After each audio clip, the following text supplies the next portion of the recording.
Labas rytas, ačiū, kad pasiekėt. Good morning. Thank you very much for coming. It's really nice to see each and every one of you.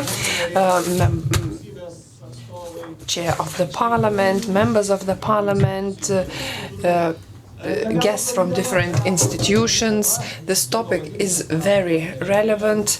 We named it the project Ostrovets NPP. Can the project still be halted, stopped? We actually can break people into two groups, the optimists and the pessimists, those who expect something and those who don't. We could vote in the parliament now who are the optimists from you, that we can still stop the construction of NPP. Please raise your hands. The politicians yesterday you stopped it, so maybe we don't need to talk about it. Who still believe that it is not really possible? Please don't be shy and raise your hands. We see that 1/5 of people still believe. Most often, I'm in favor of difficult to say answer, because the issue is really very pertinent and difficult to answer. At the end of our discussions, we will maybe draw certain conclusions. We will have some food for thought for us, for our ambassadors. Let me welcome here the members of the European Parliament, Rebecca Harms, to start with.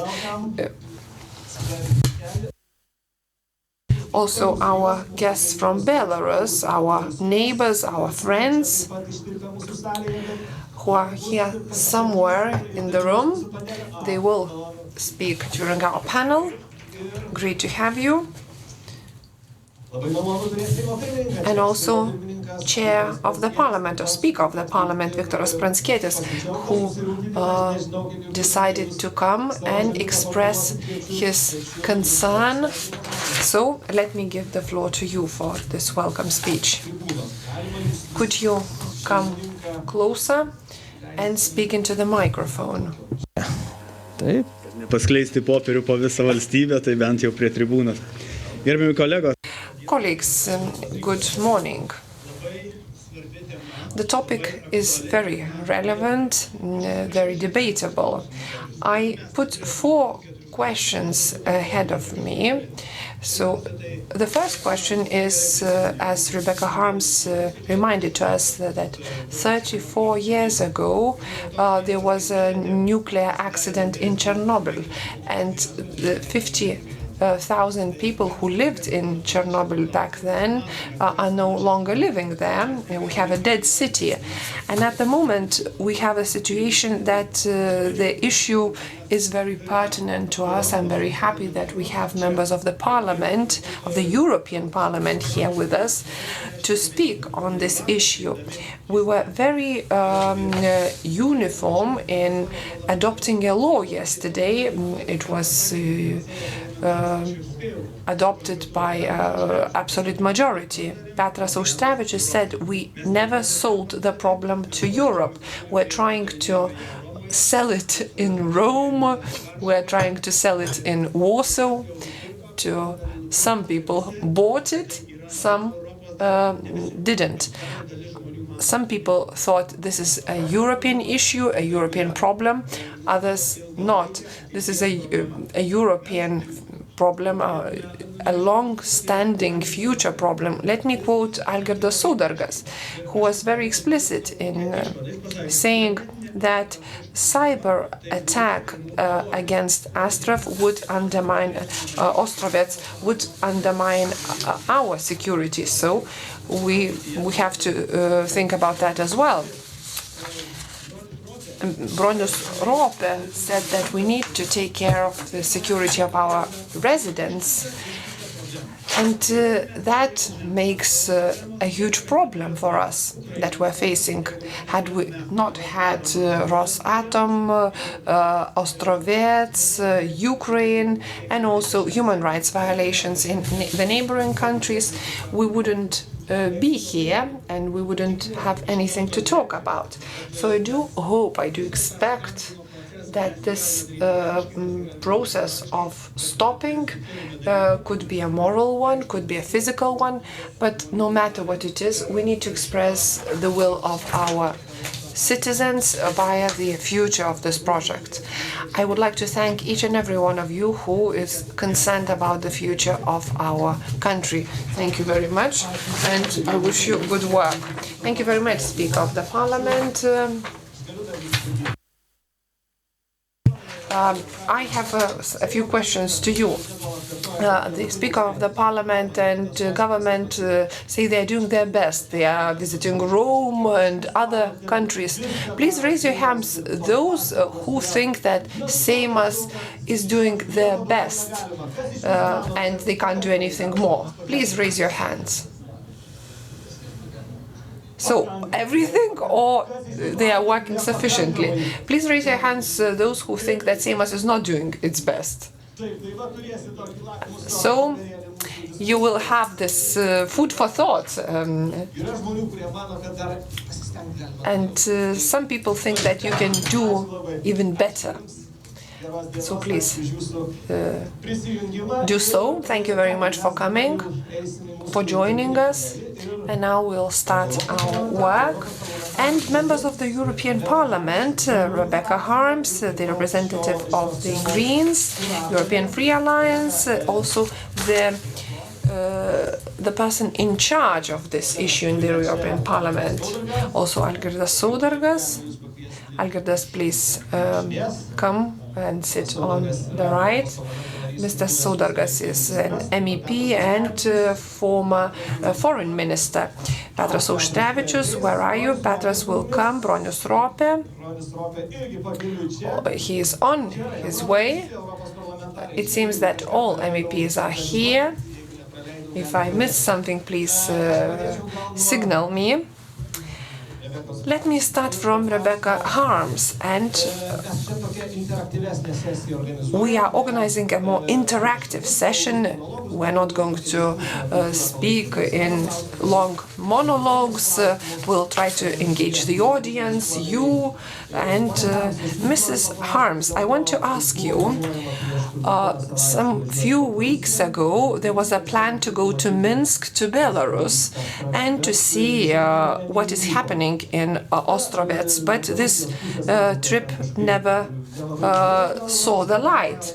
Some people say that the MEPs didn't want to go there, others say that the Belarusians didn't want to let you in. What was the real situation? So honestly, I can tell you that my colleagues, we really wanted to visit Ostrovets, and we really wanted to meet legislators and the authorities in Minsk to get a better insight in what is going on in Ostrovets. And for me, I can tell you it was quite disappointing when I met the ambassador from Minsk to Brussels in my office, and he explained to me that in Minsk they would prefer to receive an official mission.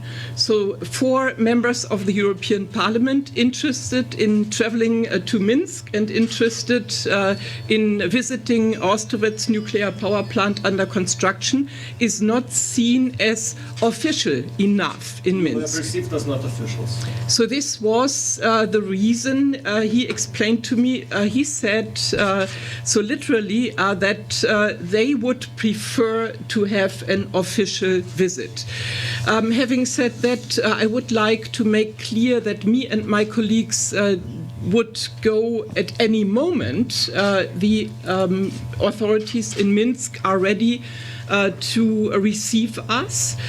We made this also very clear in a friendly way to the ambassador that so this is not our last try.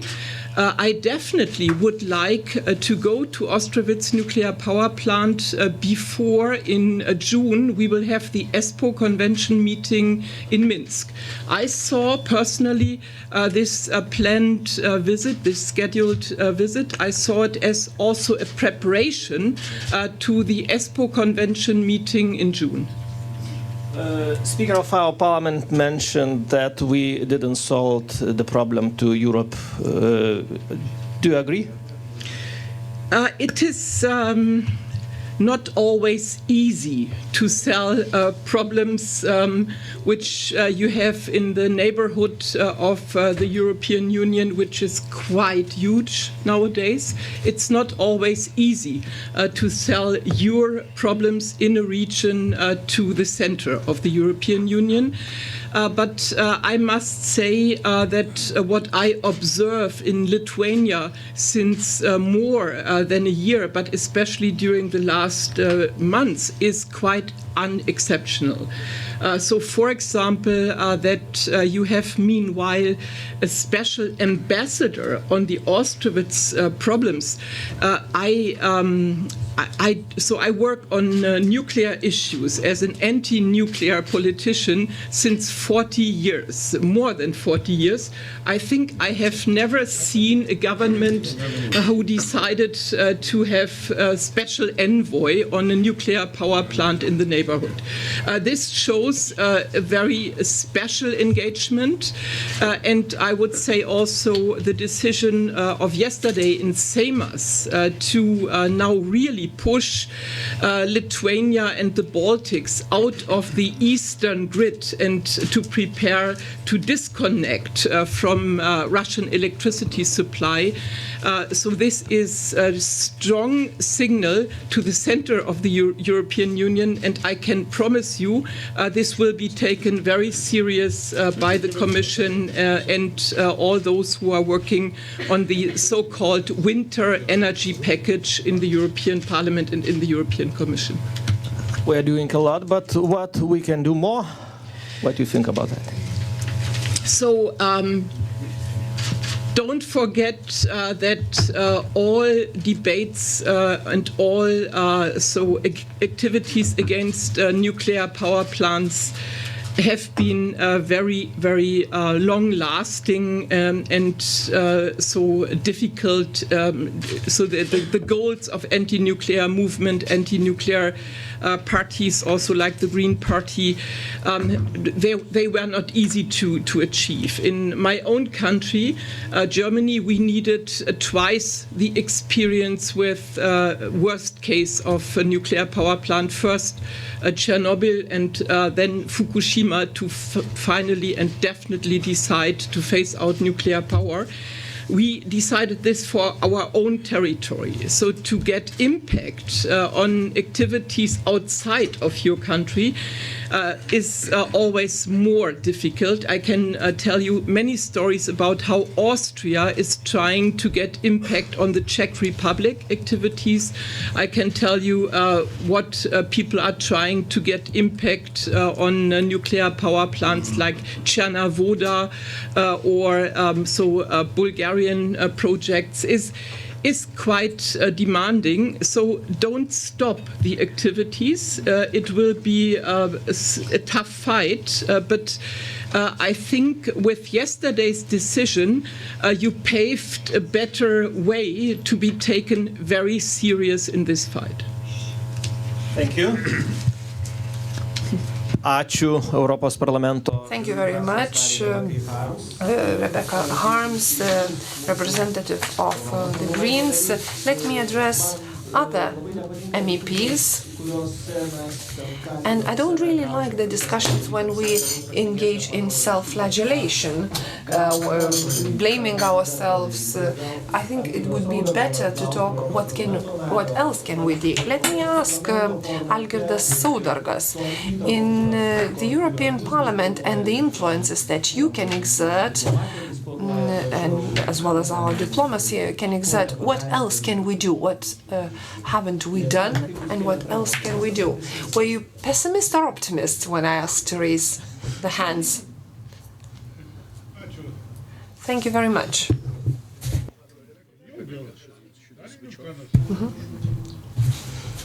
Veikia dabar. Alio. Veikia, puiku. Tai iš tiesų tema yra... Well, indeed, the topic is too difficult, if I may say so, and too painful to leave it as a mere discussion. I do understand this metaphor, to sell the problem to Europe. It is a very good one. I would approve to it, but in reality, we will not be able to sell this problem. We will never be able to give it for free. We will need to pay a lot for someone to take it over, because you will need to put a lot of efforts in order to make others concerned about it. I would like to thank the Greens, and especially Rebecca, who is working a lot in this area in the European Parliament. And the Eastern neighborhood, as such,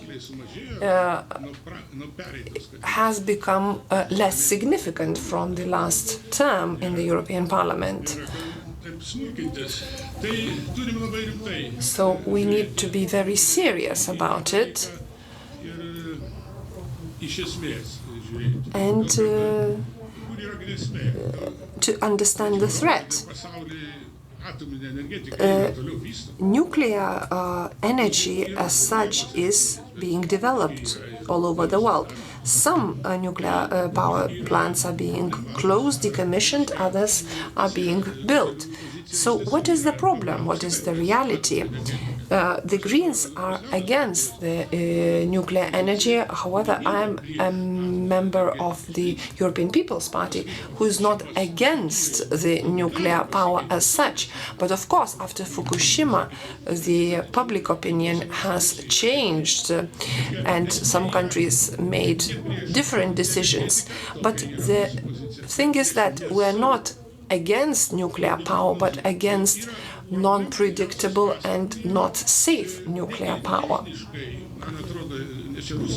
From the technical point of view, of course, Russia is building this nuclear power plant, and they are capable, to tell the truth, to construct good and safe power plants. However, if we look at the accident rate, their working culture is different. They're not responsible enough, and this is a real problem that is pertaining the society which is so close to us. So we have to think about Belarus as well. Their society is facing similar threat. However, they are used to being informed in a different way, they perceive the threat in a different way. So we have to talk not only with the government of Belarus, but also with the Belarusian society. And there are different channels to do that. The speaker mentioned lots of issues, but we need to think about the future as well. We can look at the documents and the tenders for so many years. What I see the documents such as the European Convention, as well as the fact that the plane might crash and might undermine the security. The likelihood of the nuclear attack is much higher than the plane crash, and I don't see that threat being assessed in the documents. So this problem is a problem which is not being reflected in the international documents. The most famous experts, as Paul Verbush, who is an expert of deep learning, very much in fashion at the moment, in his NATO reports, he says that maybe we need to limit the highest technologies of artificial intelligence due to their threat and the threat they pose to energy grids. So we need to perceive it as a threat to Lithuania. Minsk is 100 kilometers away from Vilnius. Reikia truputį, na, viešųjų ryšių tą tokį... So, talking about public relations, I think we need to not to focus on public relations so much. The topic is very painful, long-standing, and it will not be resolved quickly. If we had a magic recipe, we could use it. We have goodwill in Europe, but it's very difficult. Thank you very much. Thank you for your insights. And now let us give the floor to the Greens, to Bronis Rope. I understand that your group is very strict on this issue, or are there any other opinions in your group rather than the closure of Ostrovets power plant? And as regards the stress tests, are they going to be made in at some point in the future? Well, thank you very much. Thank you for getting here at this event, for your participation. I would like to express the opinion of the European Parliament's Greens group and the Lithuanian Greens Peasants Party. The opinion is that there are no safe nuclear power plants in the world. They are some are safer, some are less safe for different reasons mentioned by the colleagues. But unfortunately, the EU has not yet eliminated all nuclear power plants projects, and nevertheless the EU has said that a year ago that EU funds shall not be used for the projects of nuclear power plants, and the decommissioning process could not be state-funded. That is, the power plant has to accumulate the funds to solve all possible problems. Unfortunately, we know very well that Lithuania didn't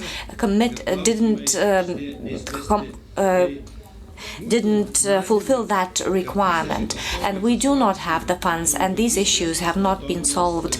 So we think that there are so many issues like that not solved in the Ostrovets power plant. The European institutions and Lithuania, which is the most interested member state and seeing the biggest danger from this power plant, while Latvia and Estonia are further away, we have to raise a number of questions in order to ensure that the construction project complies with all requirements, and to ensure that there are decommissioning projects and evacuation projects provided for. There are many other measures to be provided for. In that case, the nuclear power plant will become at least twice as expensive as now, and then the kilowatt-hour price will be totally incompetitive, and then the Belarusian people and the government in Belarus will change their attitude towards this nuclear power plant. Therefore, it's very important for us to receive the information and communicate about the economic indicators of this power plant. You remember that just recently we were talking about the Visaginas power plant, and we are not yet clear about the price which we were going to have for the kilowatt hour if we add up all the costs. And you have to do that because otherwise somebody will have to cover the costs. Unless, of course, that Belarus hopes that in 10 years' time they will join the EU, and then the EU will have to decommission their power plant too. Well, these are very concerning questions, and we are trying to draw people's attention to this issue. As regards the stress tests, Belarus is manipulating its information, and when we're trying to clarify whether they complied with all the requirements, even the Commission said that Belarus had done the stress tests at the end of 2015, while later on it turned out that there were no stress tests carried out, and this was found out by the other commissioner. And via the group, the working group, and via Mr. Juncker, we were able to organize to include that question into the plenary session, and the energy commissioner drafted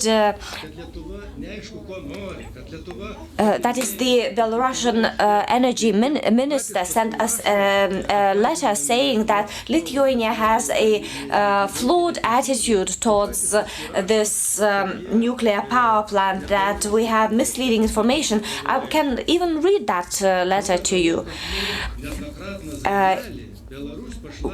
Even though we were informing Lithuania and Belarus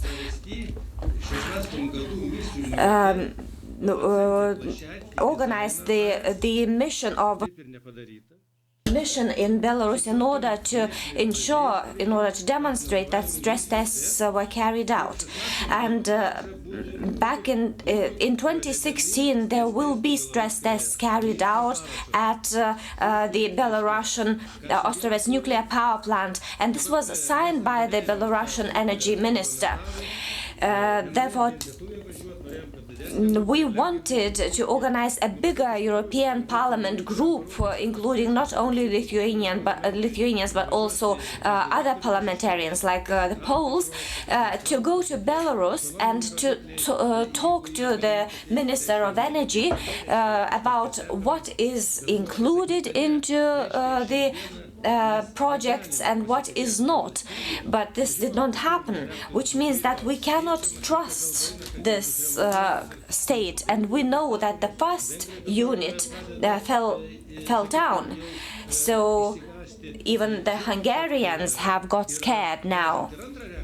We know that there was an accident even at the second unit.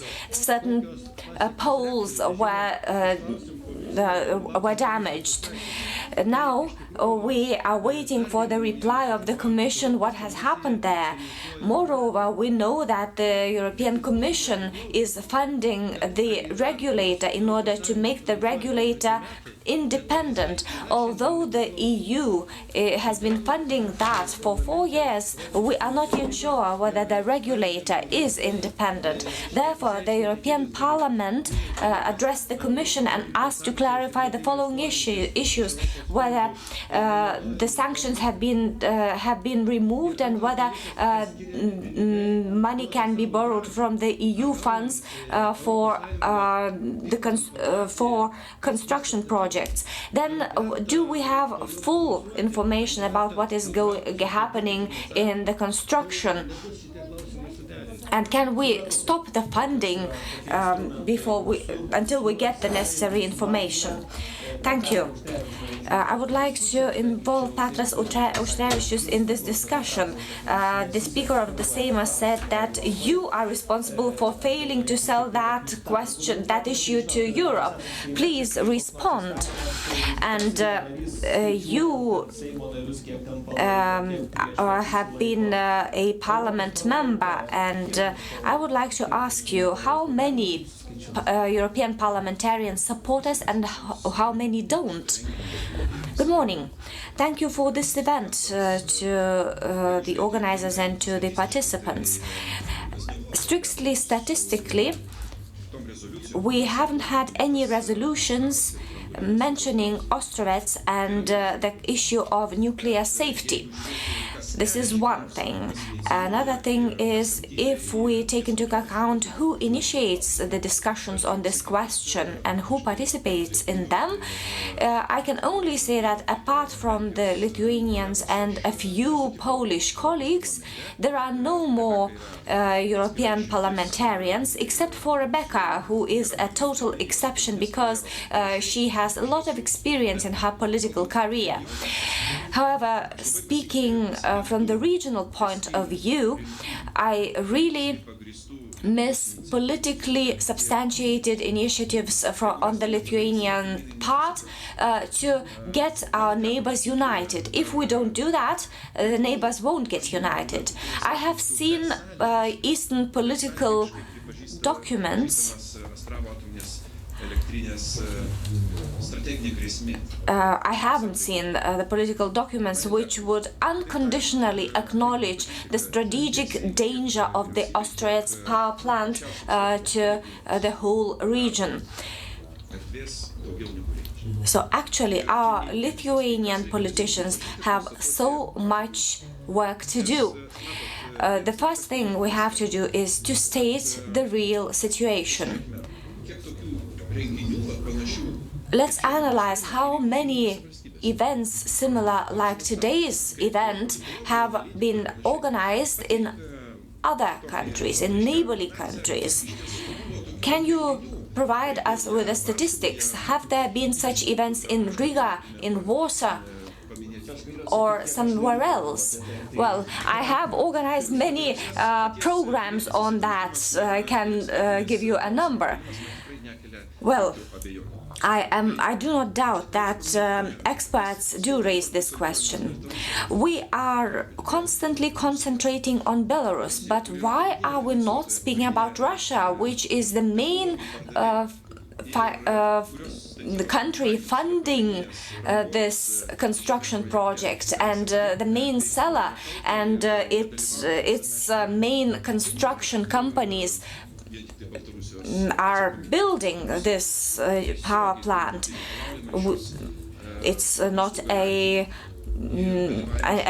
an innocent country. Russia has to participate in this discussion.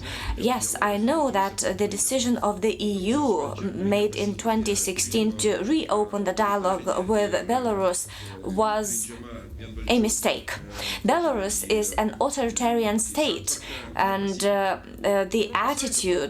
the authoritarian attitude has not changed. The EU has lost. I haven't seen any positive changes. Capital punishment is administered only in Belarus, the only European country, and capital punishments are carried out before the high-ranking European politicians' visits in Belarus, which is a humiliation. And they demonstrate the EU is funding the administrative capacity building in the area of nuclear safety, but this is actually wasted money.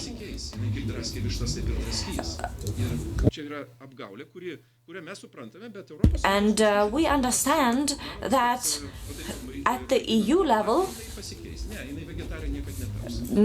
there is an understanding that if they try to feed that fox will become a vegetarian, but this will never happen. Somebody has to undertake the responsibility for such relationships. We can't hope that Lukashenko is going to inform the Belarusians about Ostrovets as we would expect him to do so. This will never happen. We have to inform the Belarusians about all the risks related to Ostrovets, because this is our joint fear, joint risk. Openly speaking, nobody will have the right to reproach us for living in the fear of evacuation. Somebody might try to sell this idea for us,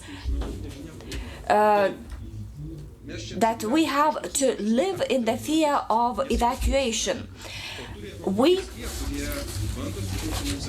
settled here thousands of years ago, not because we wanted to get evacuated. It's those who are causing threats that have to be evacuated. I think that this information is highly important. This is a vital issue for the EU, because Ostrovets is being built on the Schengen border, on the EU and NATO border. This is not the border between Belarus and Lithuania, and that's about it. No, we have to move to a higher level from bilateral relationships to the international relationships, and we have to organize as many meetings of this kind as possible, and first of all in Brussels. Let's remember the power plants in Austria, Germany and so on. They were not decommissioned because of bureaucratic decisions. The public made the bureaucrats to make these decisions. In other words, the origins of political decisions are people. And those Lithuanians who are so happy to be shopping in Belarus one day will start demonstrations at Ostrovets. And they will go to look around historical palaces over there, but will also express their views in relation to Ostrovets. Thank you. Well, I would also like to agree with Mr. Ostrovets that I don't want to be living in the mood of evacuation all the time. And now I would like to ask to stick all of you to the speaking time, and I will ask to speak the former Prime Minister not more than a minute. Thank you. I will have to leave soon. Excuse me for that, but first of all I would like to thank Rebecca Harms. I think you should start living here, because I always meet you somewhere either in Vilnius or in Kyiv every second week. Thank you very much for your care in respect of our region. I have one question and one comment. It's extremely important what MEPs are saying about selling ideas to Europe.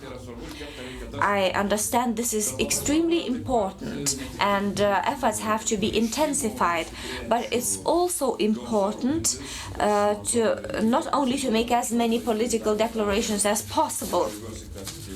We're doing well in this area, and I'm happy that Minister Linkevičius has appointed Mr. Degutis as ambassador, who is traveling in various Western capitals. But we also have to turn our words into practical actions, practical deeds, both in Lithuania and elsewhere, which make the Ostrovets project a fiasco in economic terms.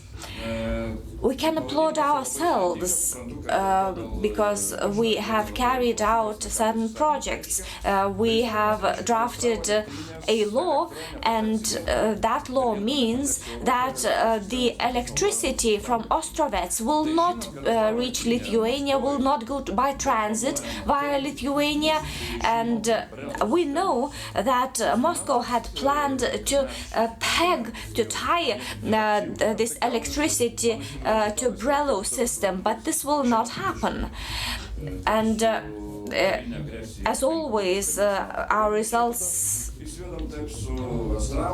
are contrary to what was expected. Actually, I see that Ostrovets will speed up our disconnection from Brelo. My question to the MEPs is the following. In order for us to successfully disconnect from Brelo, we need very strong practical support in negotiations in order to ensure that disconnection very effectively and quickly and without problems. This is both a request and a wish. Thank you. Who wants to react? Very briefly, please. So, first of all, thank you for welcoming me. It's also for me a pleasure to meet the Lithuanians everywhere where I go, and I find it also very impressive how much Lithuania is engaged in Ukrainian interest. And having said that, I would like to underline that I'm also working on the risks of nuclear power plant Rivne in Ukraine. Because in Rivne Ukrainians want to get an easy going permit for lifetime extension, and I see this Ukrainian project also as quite a risk for the whole of the region. So on this we can cooperate, Ostrovets and Rivne, and their specific risks. And so how to do the disconnection, how to do the integration in the EU grid or European grid. I saw that there is since long the debate on how to do it best, whether we need a new connector, a new link in between Poland on a new line, or whether we can do it on the old line and by extension of the existing link. So I think the most important issue now is to decide fast. And not to postpone all these decisions, and the better the Baltic-Polish common position, the stronger the common position on this is, the better. But from my side, for example, so the faster, the better, and my support for this idea is already given. Thank you. Gerai, kaip ir žadėjau, tada jums kažkam iš jūsų, jeigu turit, taip, kairiai klausimas irgi, jeigu galima. Thank you very much for your position. I will join to all the welcome words to Rebecca. And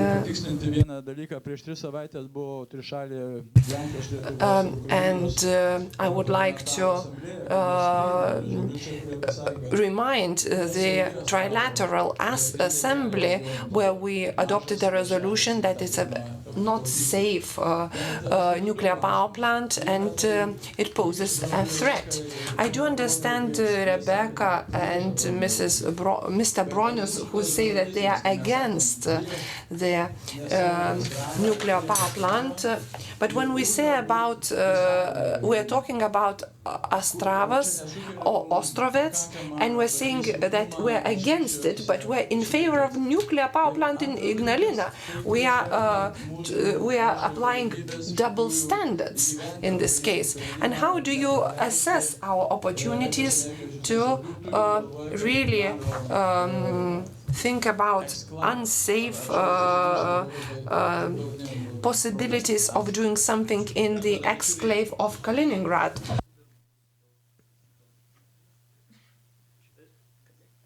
Leonas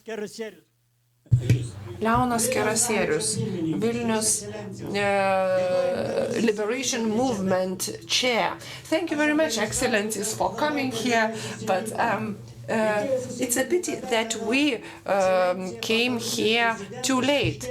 When Mr. Shushkevich said that when he was visiting Lithuania, that the Belarusian nuclear power plant is the destruction or annihilation object for Lithuania, and we all knew that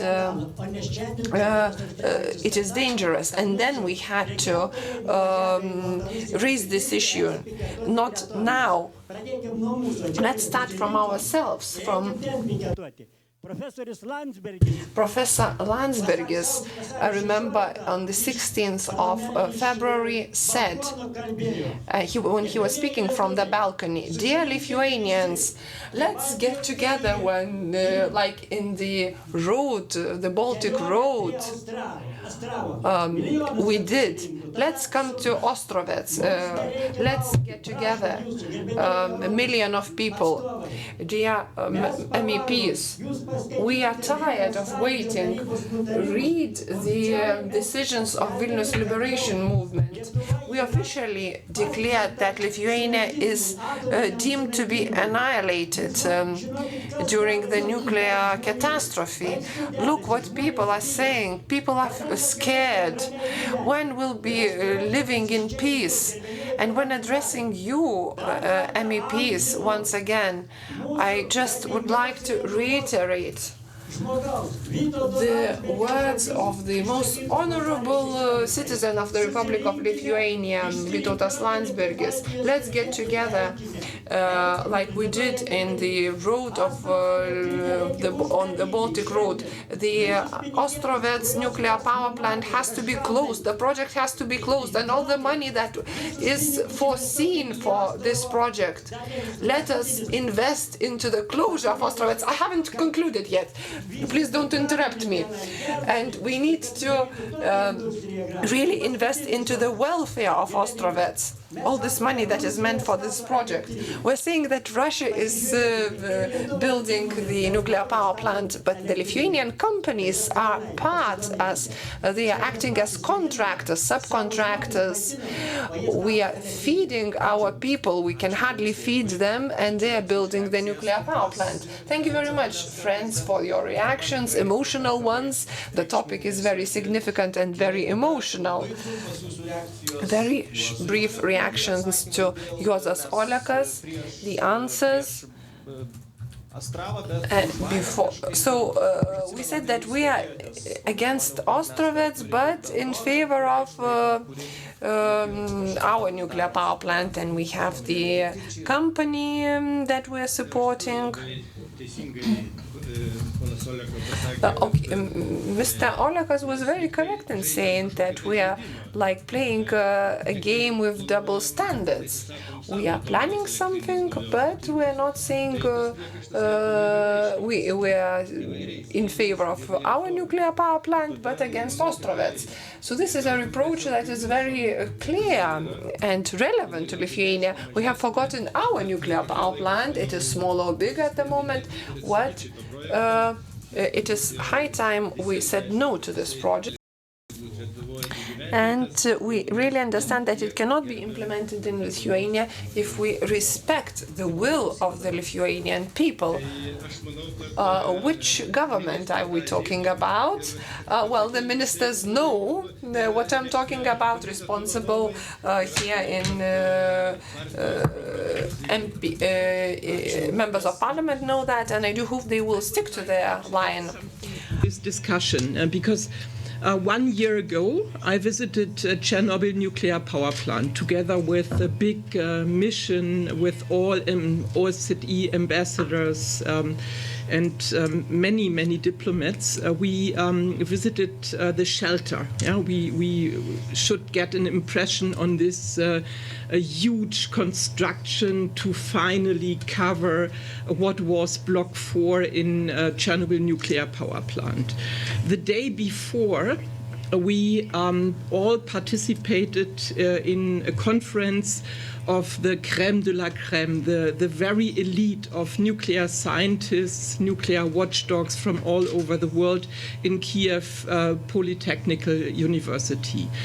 And the outcome of this university conference and the prologue for the visit at the site of the shelter construction in Chernobyl. So the message before the visit was, we will always see nuclear catastrophes as long as we are running nuclear power plants. This message had been conveyed through the whole day of the conference by the Chinese expert, the United States expert, the European Union's experts. Everybody agreed as long as we will have nuclear power plants, we will see major catastrophes. Now let's go to Chernobyl and to see how we can learn to control the impact of nuclear catastrophes. So I tell you this because it's the year 31 now after or with Chernobyl nuclear accident.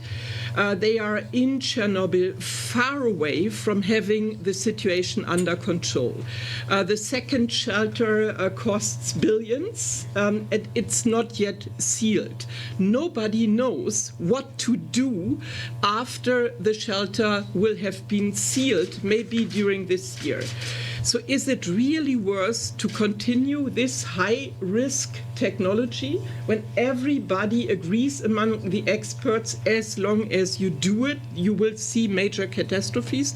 I think since we have alternatives, let's decide to go for the alternatives and not to make kind of selective approach. If the nuclear power plant is constructed by Russians, we are against. If it's constructed by TEPCO from Japan or by Westinghouse, then it's okay.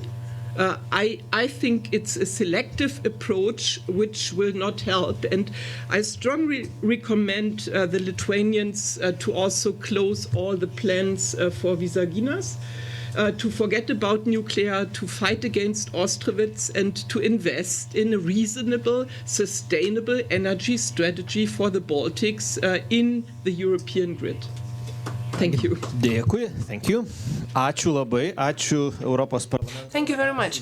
Thank you, MEPs, for your reactions, for the involvement, for the introduction into our conference as regards Kaliningrad, or Königsberg, as we say. Thank you very much. Just one thing. Petras Auštrevičius finished with that. As a journalist, I'm very concerned about that, and I think it's very important. We shouldn't forget our society.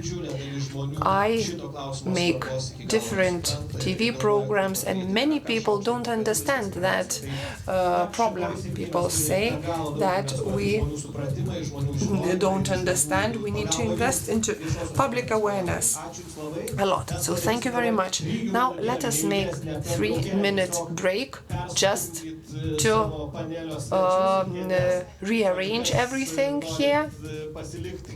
So those who want to stay, please stay. Those who want to do something, please do so.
Tai bičiuliai, jeigu leisit jūs kviest į gretas konferencijos sugrįžt, pareit. Yes, please take your seats.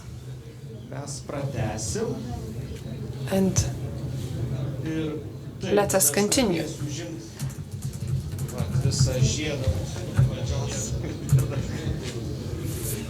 Prašom, man atrodo, čia aš sodinu kažkaip Simoną šalia manęs, Virginijus į vidurį ir Darius. Gyviau. Žmonės įsitraukia.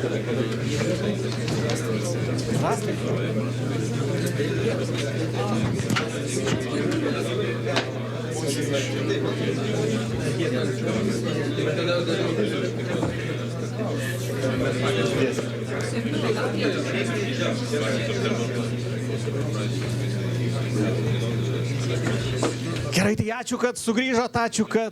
Thank you very much for coming. Thank you much for participating.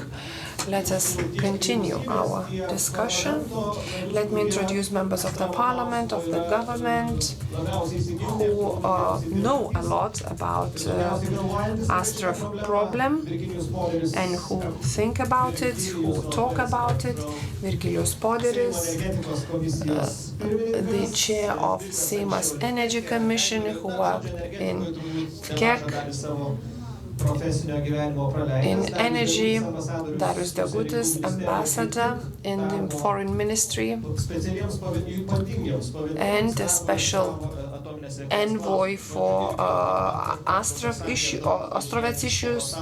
He goes around the world. He rarely is in Lithuania. Please tell us what is the problem. And Mr. Šatūnas, Energy Vice Minister, we're very happy to see you. They will join our panel. I will try to be very interactive and I will try to moderate. I will ask certain questions and then maybe the audience will have certain issues. But please be brief, very specific. Virgilijus, let us start from you. Andrius Kubilius said we need to give a round of applause to ourselves for the law. Only a few people abstained.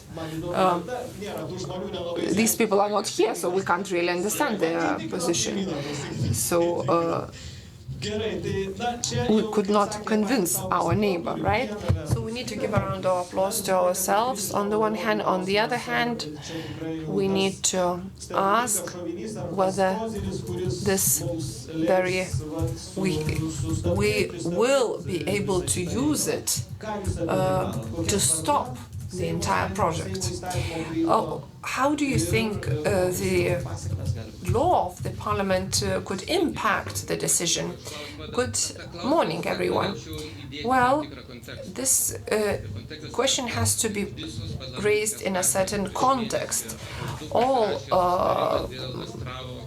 parliamentary groups signed a decision on the issue or a recommendation on the issue of Ostrovets.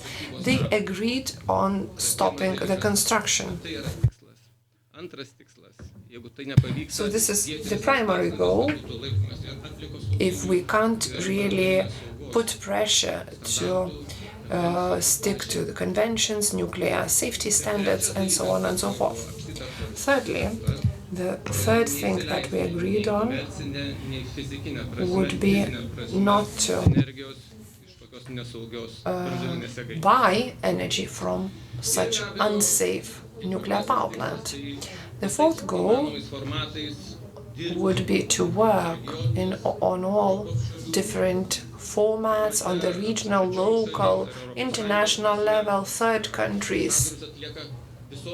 The ambassadors have to work together and all the institutions have to work together. So in this context, such a law was implemented, was adopted. As well as the third aim, how can we prevent such unsafe energy from getting into our grids, from the commercial and also physical point of view? What I liked most in this law was that this is not a resolution type law, not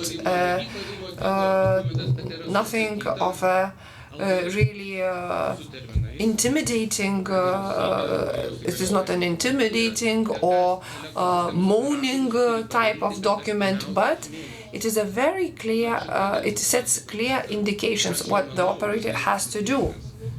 And I think that the first infrastructural actions, preventive actions, will be carried out this year. The Vice Minister will talk after me. This belief that the law is some kind of a very powerful tool. It is not the law, but its content. And the second part, what the government has to do in 3 months, what action plan has to be implemented or drafted, the electricity system operator recommendations, and what should we do? And this is very important. And why is it so important? We can work in various formats. We appeal to certain actions to prevent Ostrovets from happening. We need to ask ourselves whether we are doing our homework and whether this homework is specific. And as Rebecca Harms said, that it is the most powerful signal to appeal to Brussels, and not only to Brussels. So I like this about this law. This is the law which is a powerful tool, has its powerful measures. Will these powerful measures frighten our neighbors that don't really care about our legislation?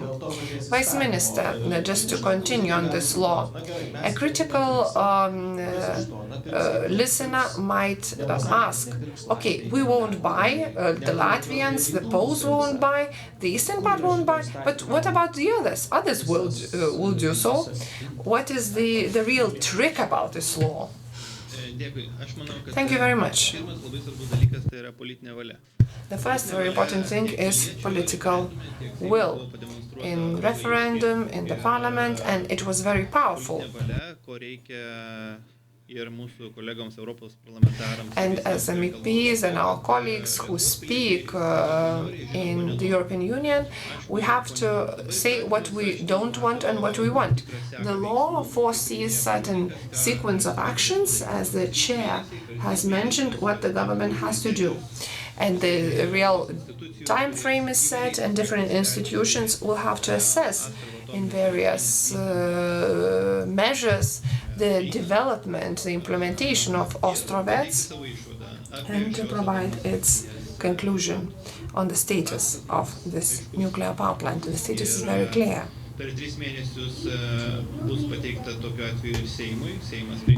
And the Parliament will make the decision, and also that the international norms are not being met in Ostrovets, and in the near future we will need to draft the action plan, how to limit the electricity coming from unsafe grids. And this is really related to Ostrovets power plant, but this law is not only applicable to this particular power plant, it can be applied to all other nuclear power plants that will be in operation in third countries and will not meet safety requirements. So we have to understand that. So the sequence of actions is clear, and the signal to our neighbors is also very clear. Lithuania commercially will never buy and will not trade in the Baltic market from unsafe grids. The Poles has already said the same. So the signal is clear. The ultimate impact to the Belarusians is not clear. We don't know whether it is economically viable project. It's a geopolitical project, I think. And if it's so, then the subsidy could be a really huge one. Before going to this discussion, I tried to look at the statistics in the world and the threats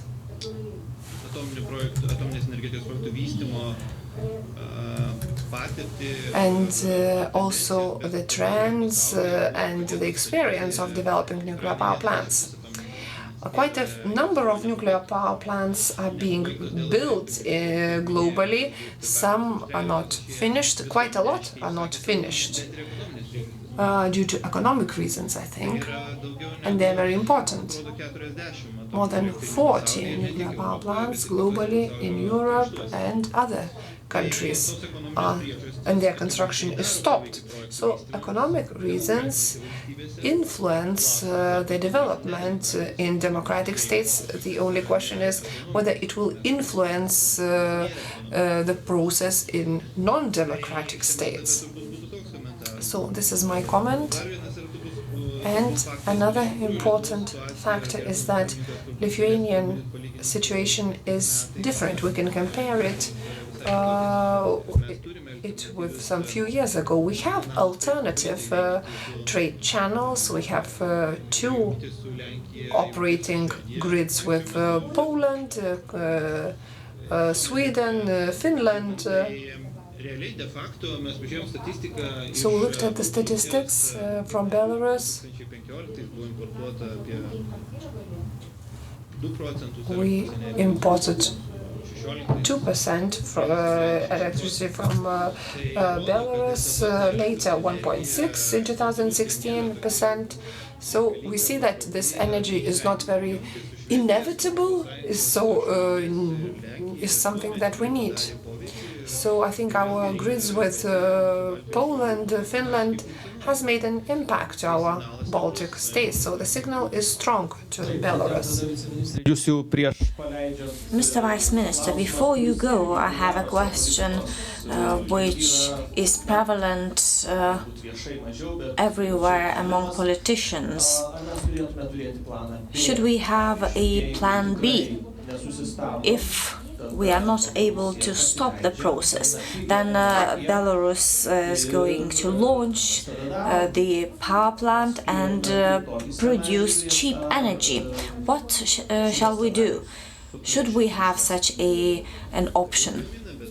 Well, let them produce that energy, because the Baltic countries, especially Lithuania, is not going to buy or even let it pass by transit, even if they dump prices. Yes, this is the will of the Lithuanian government, parliament, and this is according to our legislation. And this will affect Poland too.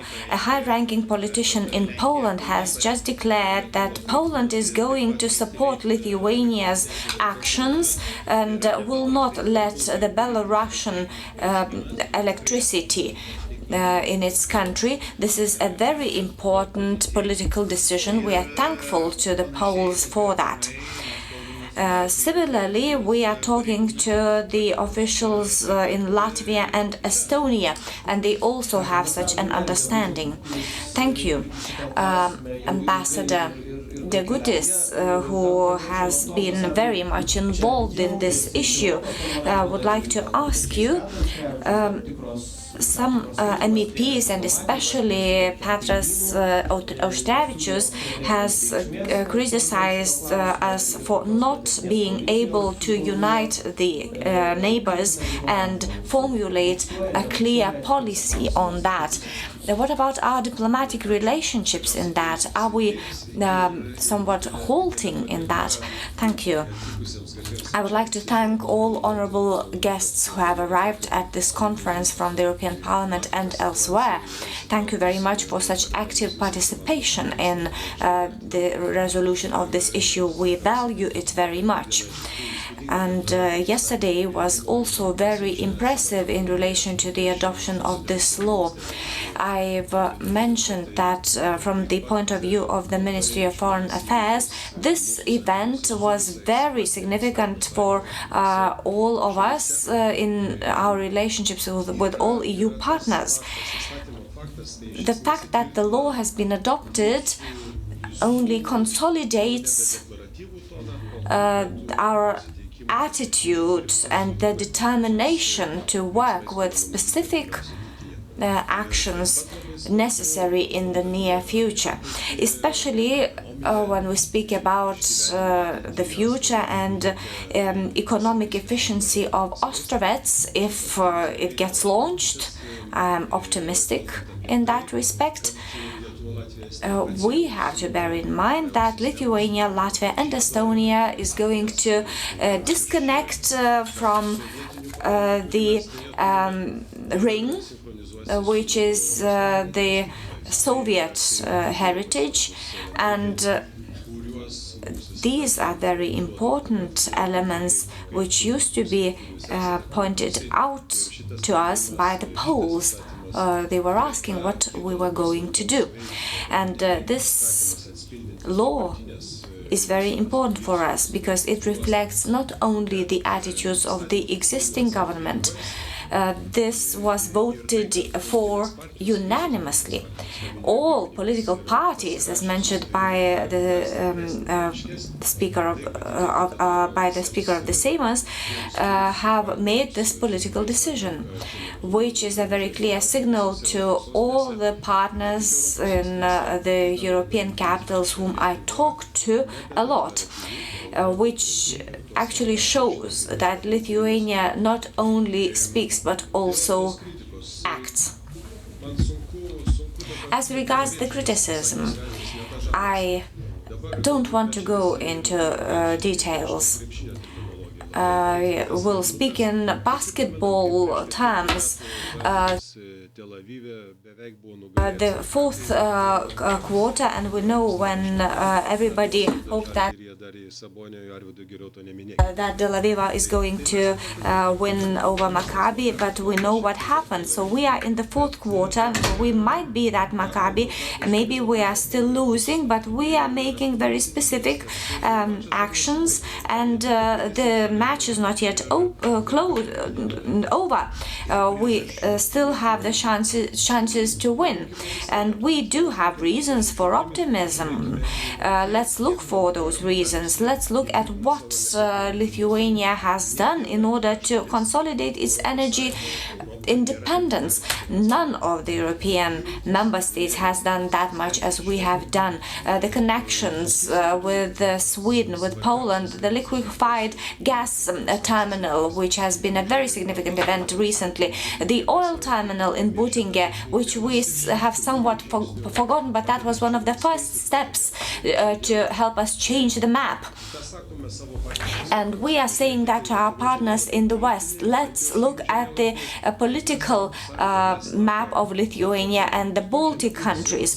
The oil map is nice. However, if we look at the electricity map with the ring Brelo system is so far keeping us behind. This is a geopolitical project, and this is based on the will to involve all the three Baltic states irreversibly into that closed system.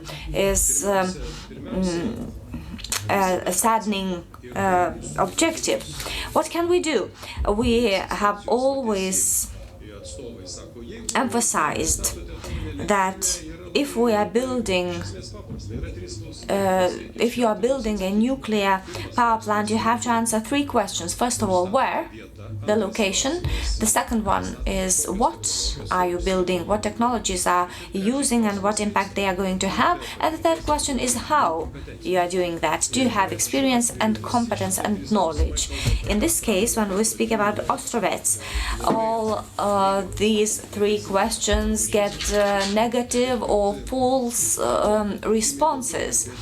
So we can go into much more detail about that, but there must be many more people in the audience who are very much acquainted to the violations.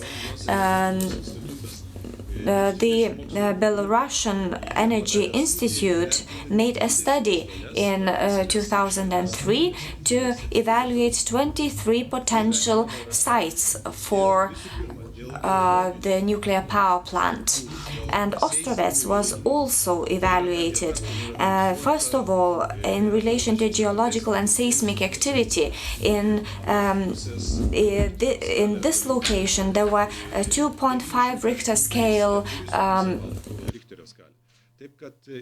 hits in that area, which means that the Belarusians themselves have acknowledged that the site of Ostrovets is one of the 4 least appropriate for such a project because of seismic and geological activity.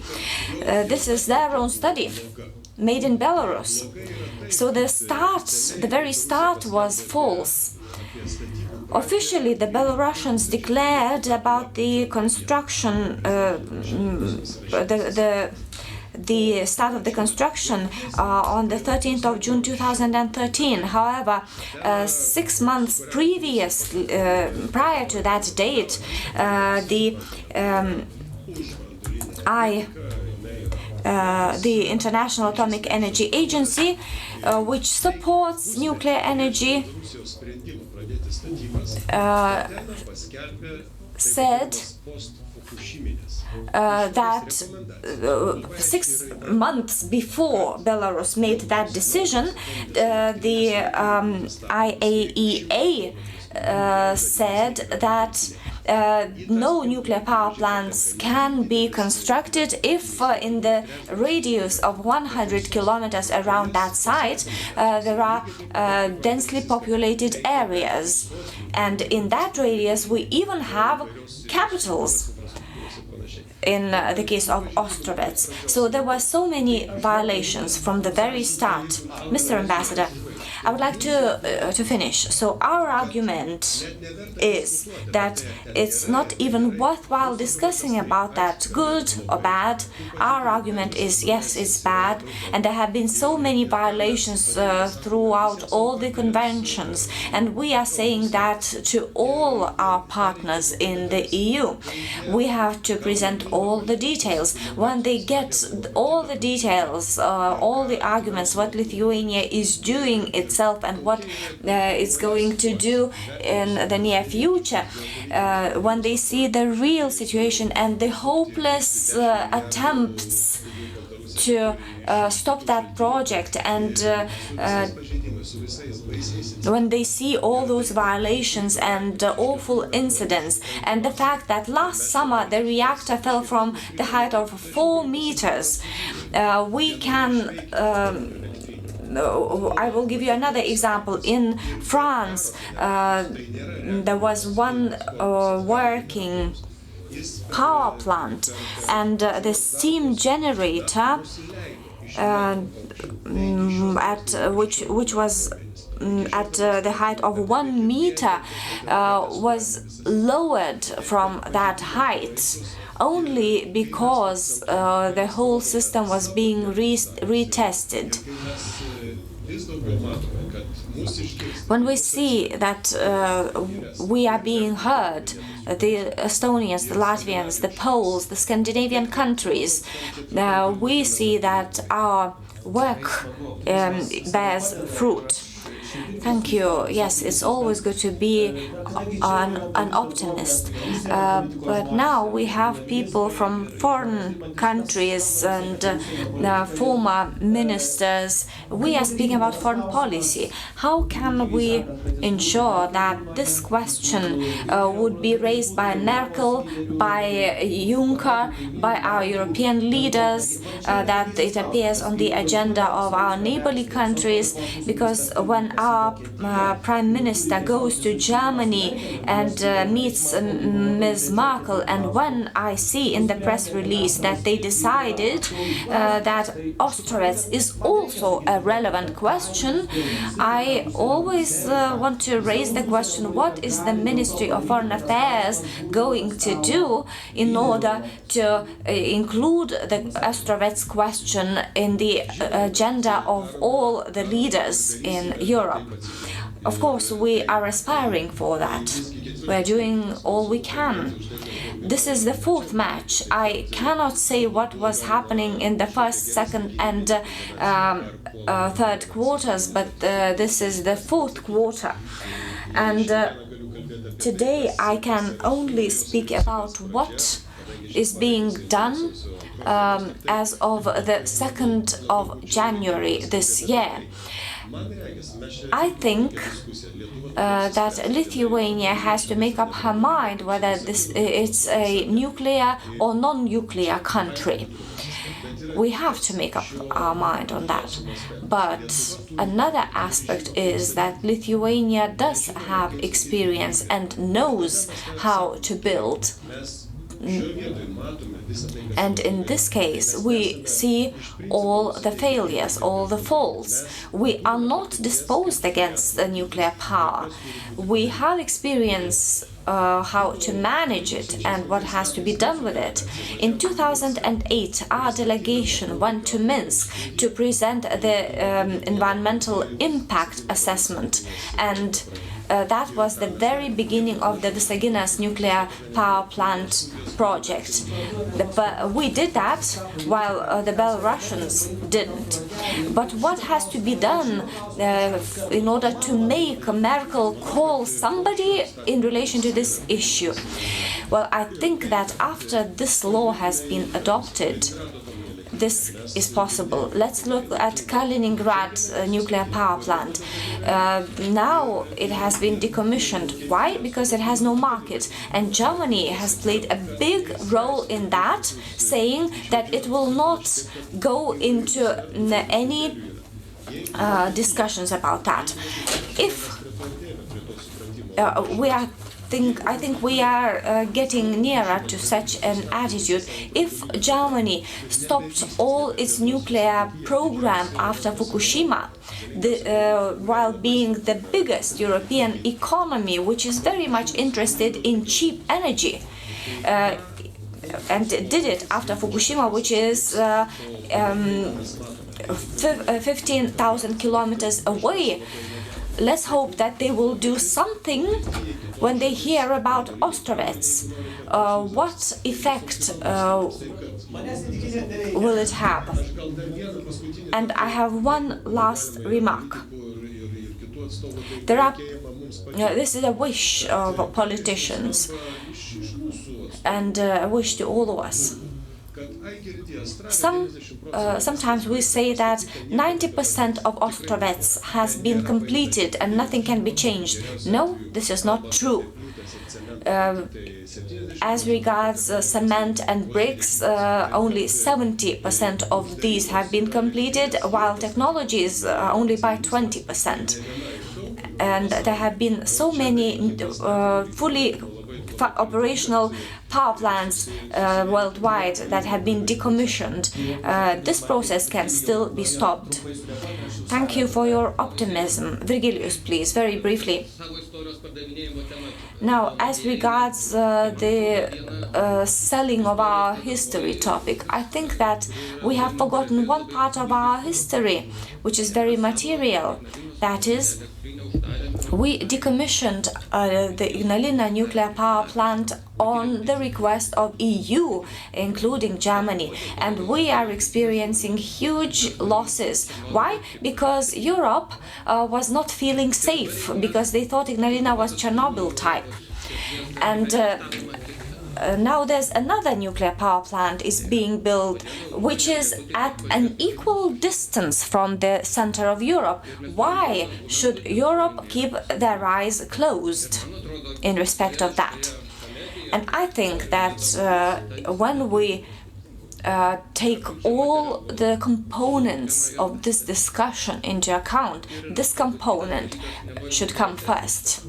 I won't go into lots of details, but we know that there are so many nuclear power plants being decommissioned worldwide, and everybody starts realizing how much it costs to decommission a plant and to keep the nuclear waste. It costs as much as to construct a new one. So I think that as far as we know, Germany is not going to accept the nuclear waste from Belarus. This is one more argument. And let alone the issue of long-term storage of nuclear waste.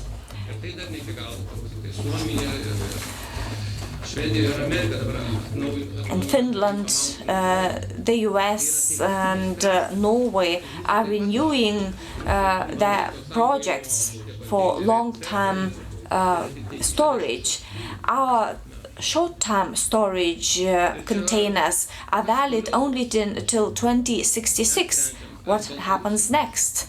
And we don't know whether the Belarusians know that. Thank you.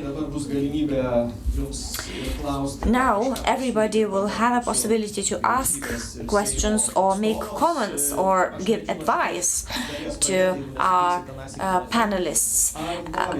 I would like to start with this part of the audience. Professor, you have been silent for so long. Can you say something about that? There is a possibility that Ostrovets is not going to be built. It's not that strong, but it's for different reasons that we have been listing. Belarusians themselves are now realize that they have now got tangled into that project. We also wanted to get tangled into that nuclear power plant project. And our kilowatt hour would have cost as many as 10 euro cents, while this winter we had the kilowatt hour for 3 euro cents. And it's the same situation with Belarus. People know the economic parameters. It's the minimum of 6 euro cents per kilowatt hour that they have estimated if the costs of the construction projects are not going to exceed the existing ones. And we know that nobody in Europe or in Russia is able to build such a project within the budget provided for in the contract. Westinghouse is going bankrupt, you know. So the construction project costs at least a double amount of what is being provided for in the contract. The Japanese company Toshiba was building a nuclear plant, and Russia is building an equivalent reactor in St. Petersburg with a delay of minimum 2 or 3 years and exceeding all the costs. I think that it's not possible to build, to construct such a project within the planned deadline. The parliamentarians should not be very much disappointed for not being able to go to Ostrovets. There's nothing to see. It has only some concrete so far, and the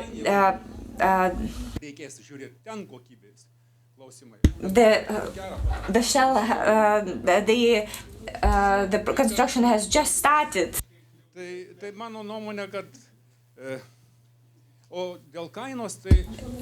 As regards the price, we have to declare very loud that we are not going to let it in. They cannot hope to sell it at their price. For the coming 5 years, our electricity is going to cost 3 to 4 cents, not more. So I think that the Belarusians understand very well that they have now tangled and stuck in this project and they have no way out. They are not now going to build the houses that are going to use only electricity for everything. This is their way out. kad maža valstybė, ką jūs čia daro. Ne, vyrai, jūs statykit, jūs gerai žinote šios rezultatus. Then the European Commission supports Hungary and the Czech Republic.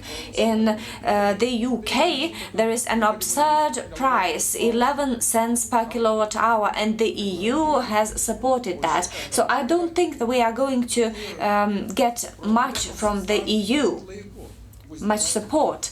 But of course, the biggest failing factor might be the failure to build it in due time, and it may have the fate of the 40 incompleted nuclear power plants. Thank you. Jurgis Vilimas, the chairman of the Energy Institute, the previous chairman of the Energy Institute.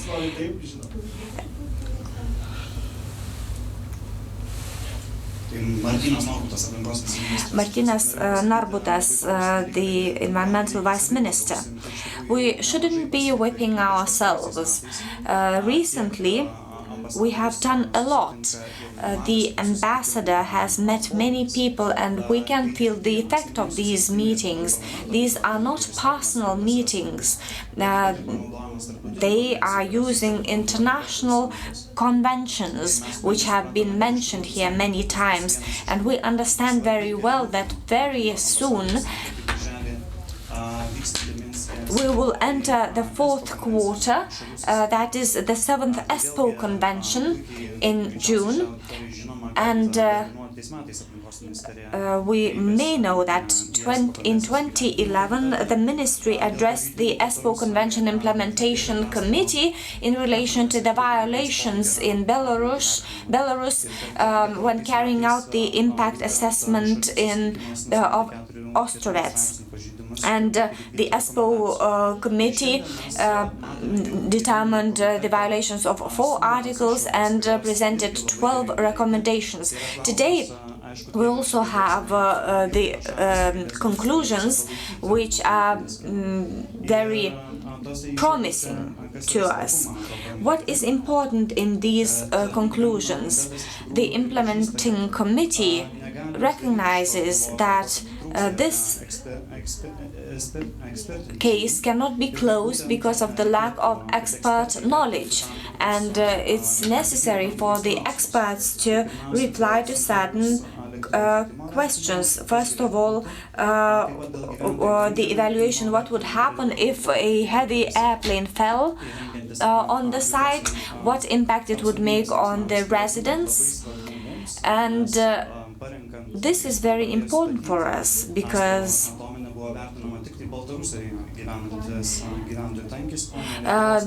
when they started constructing the Ostrovets power plant, they evaluated only the density of people living in Belarus, but not in Lithuania. Then what radiological impact it is going to have on the rivers, then how they are going to use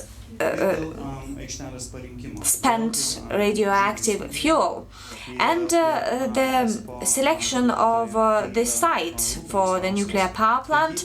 We know what we know all about it. So if these questions remain valid, that will be quite a big win for us. We have been raising the same questions for a number of years in respect of Ostrovets, and we have already reached some results, and we have to defend them in June in Minsk. Thank you. And I have one last question from our audience.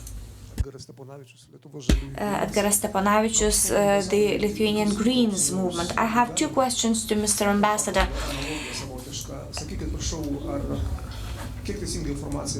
Is this information correct? Are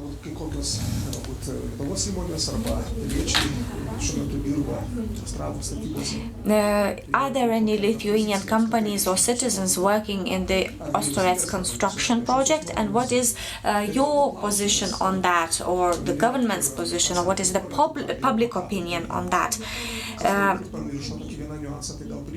You have mentioned the match, the last chance for Sabonis when he did not win the cup was taken from Sabonis by Šarūnas Jasikevičius, who was his competitor in his own team.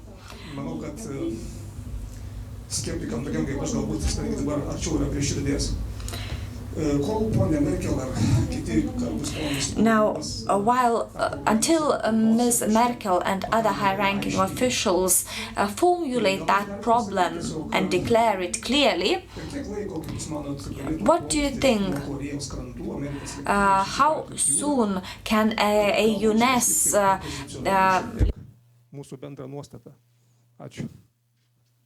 ballistic area can reach Lithuania from the South Korean waters in order to defend us? Oh, an interesting question. Well, if we talk about basketball, maybe it becomes a bit clearer. But I don't have information who is working in energy ministry. And whether this is really within the competence of foreign ministry. I would be maybe shocked if that was in practice.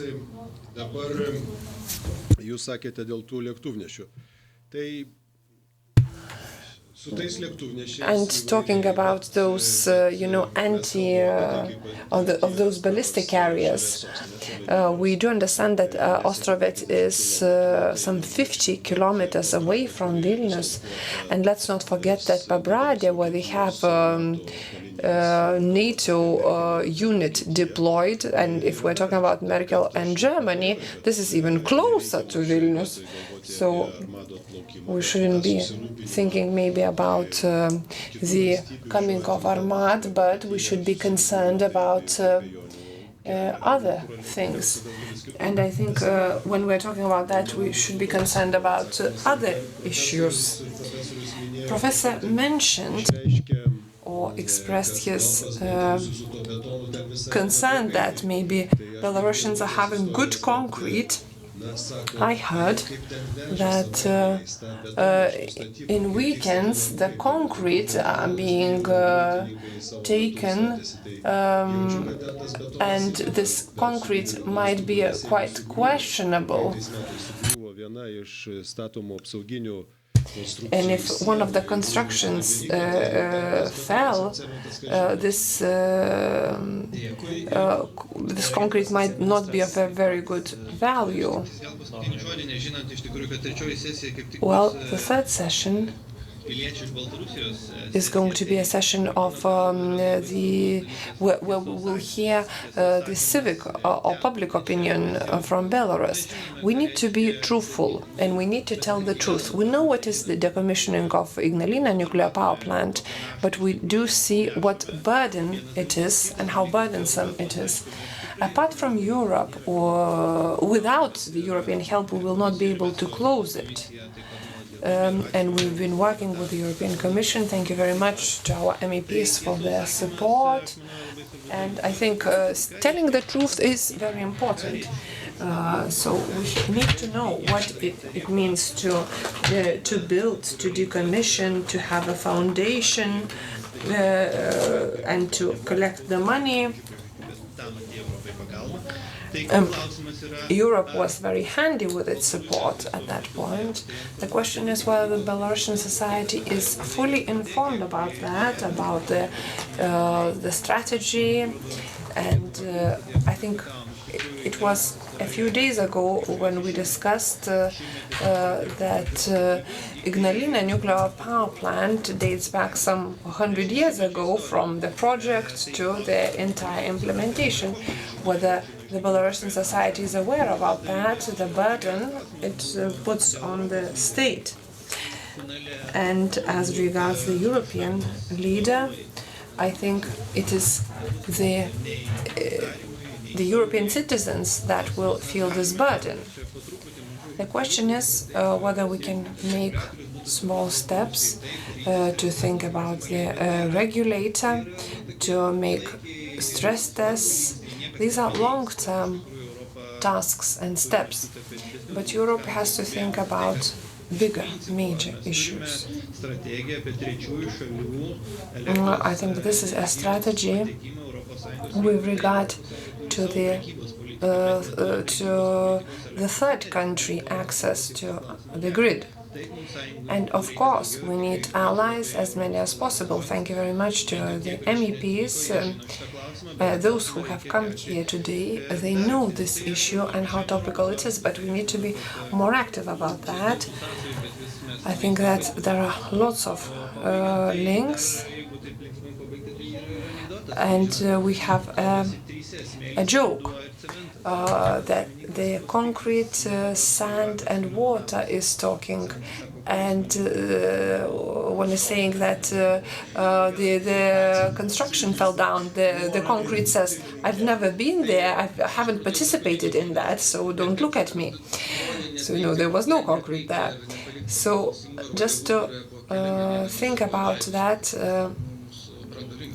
our nuclear project is, which has not been completed, is one of the issues. Just to talk about one thing, it is very important to have a political power, political will in the region, and I would really doubt if we positioned ourselves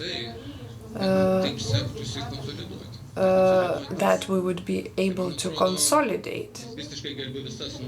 So I'm in favor of all opinions, but this would be not in line with the reality. If we're not raising this issue, whether we are against Ostrovets or no, we would consolidate more people. We have to speak about nuclear energy as such in general. Let us not focus whether it is really promising or not, but let's not concentrate on this particular question at the moment.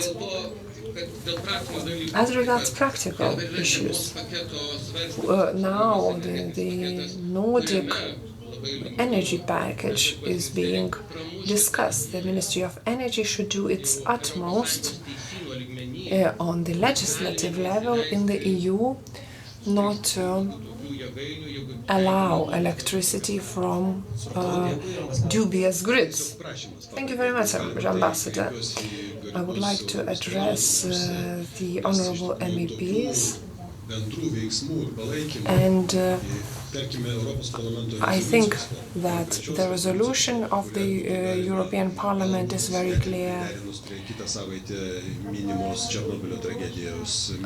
and commemoration of Chernobyl nuclear power plant, and not to repeat such strategies. I think such construction should be stopped, and the violations were really clear.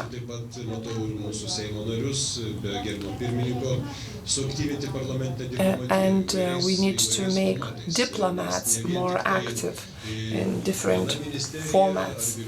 Not only one ministry and representatives should be going, but also the MEPs should make their say. You can say it louder, clearer, and your involvement would be very, very important. Thank you very much, Mr. Vareikis.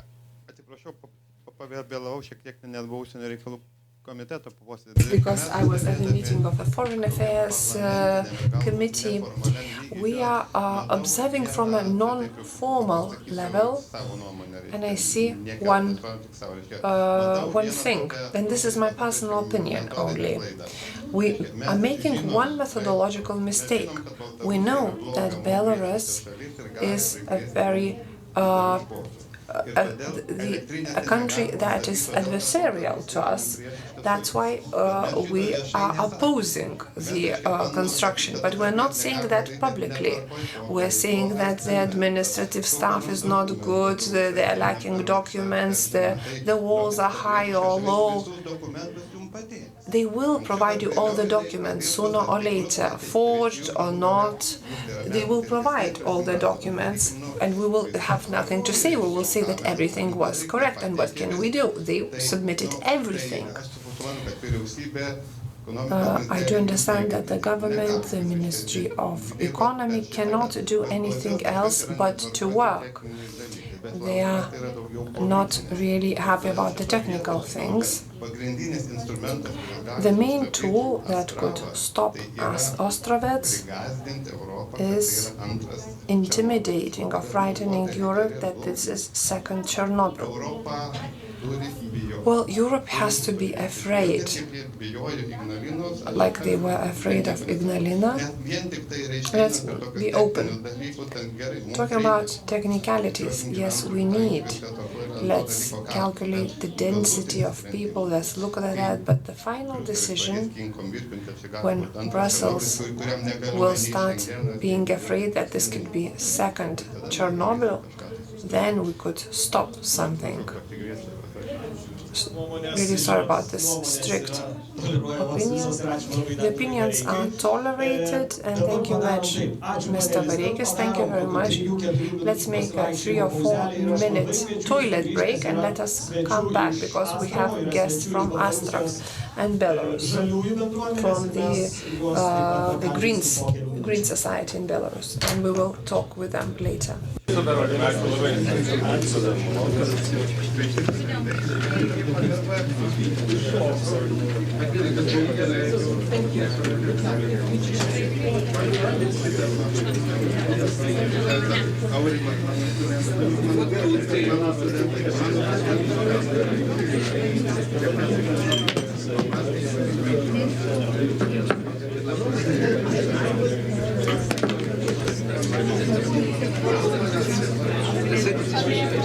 Там подписано, вот а вы возьмите.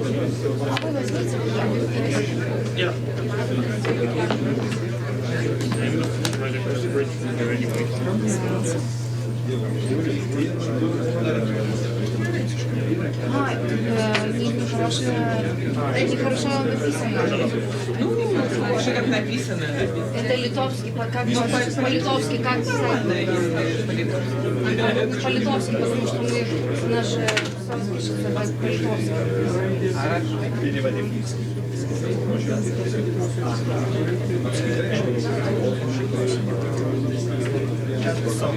Как происходит?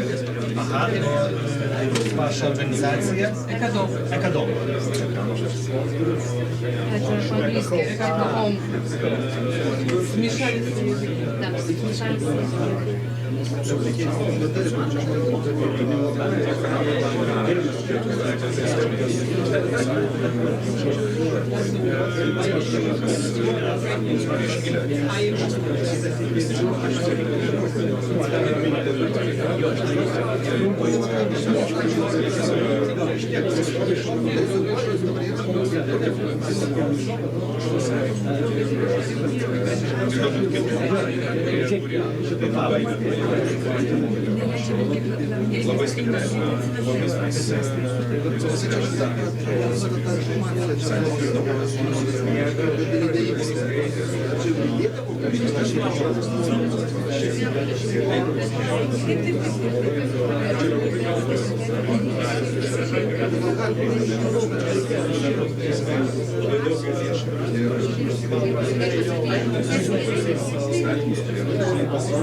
Kolegos, leiskit pakviest sugrįžt.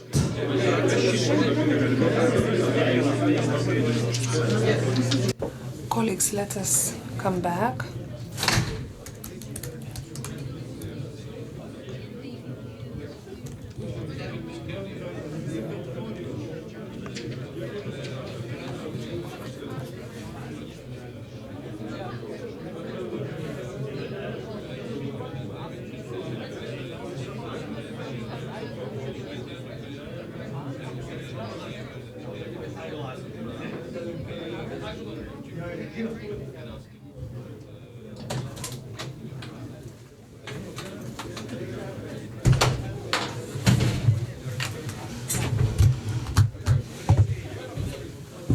Welcome back.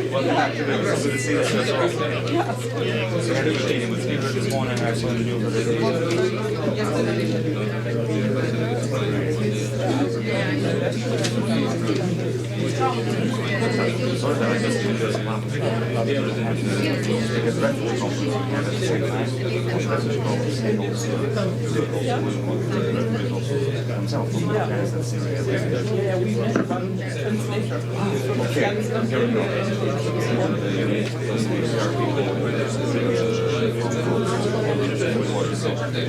but too bad that it's a coincidence. But I have agents here who told me that it was very good and that also if you offer information, much appreciated. Hello.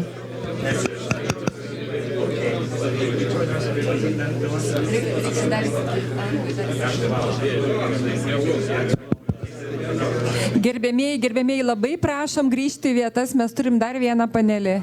Dear guests, please take your seats.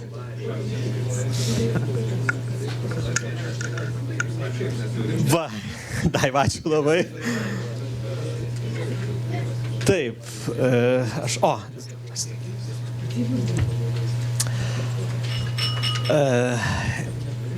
я вас попрошу, что вы говорите тут по-русски, но я не очень хорошо по-русски говорю, тогда я по-литовски вас introduction. Теперь, да? Taigi, labai malonu jūs matyti.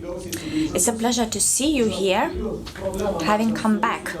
I have a slight problem with Russian. When I was learning at school, when I was in the 6th form, Russian was made a complementary subject, an optional subject, and then I chose another language. So my level of Russian has remained at that level. Sorry about that, and that's why I will speak Lithuanian.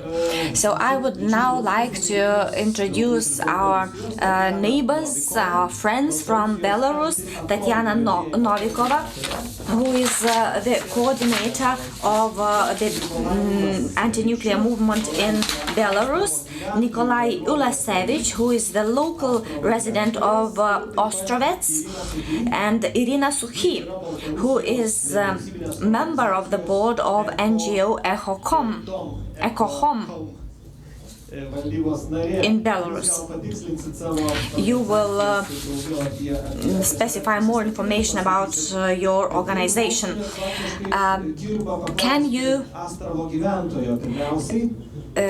Can I ask the resident from Ostrovets, Mr. Nikolai, when we turn on the Russian television, we can hear that many people, the most people in Belarus, support the Ostrovets project and Mr. Lukashenko and his actions. What do you really think? Your community, your village, are you happy about having the nuclear power plant at the site in the near future or not really?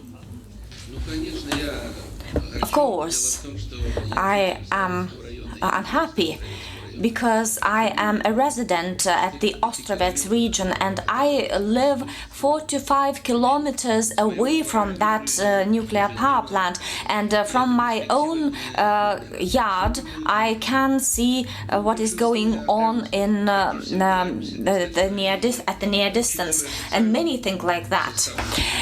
If we take into consideration the social composition of the Ostrovets region, mostly these are elderly people, the collective farmers, and they are indifferent. In relation to the working population, these are officers, officials, the customs officers, and so on. So they are actually contracted.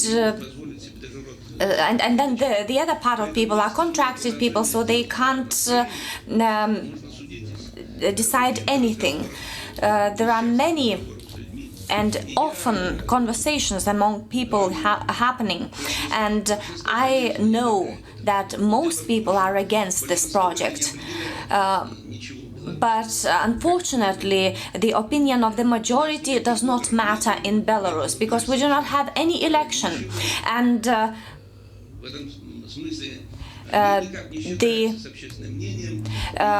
the government doesn't care about the public opinion, and this is the opinion of the monopolist. But most people, the majority of the population, are against this project. Thank you very much. Ms. Tatiana, I would like to ask you, you are the manager of the anti-nuclear movement in Belarus, and what kind of organization is that, and what is your position on the prospects of the Ostrovets nuclear power plant? Hello?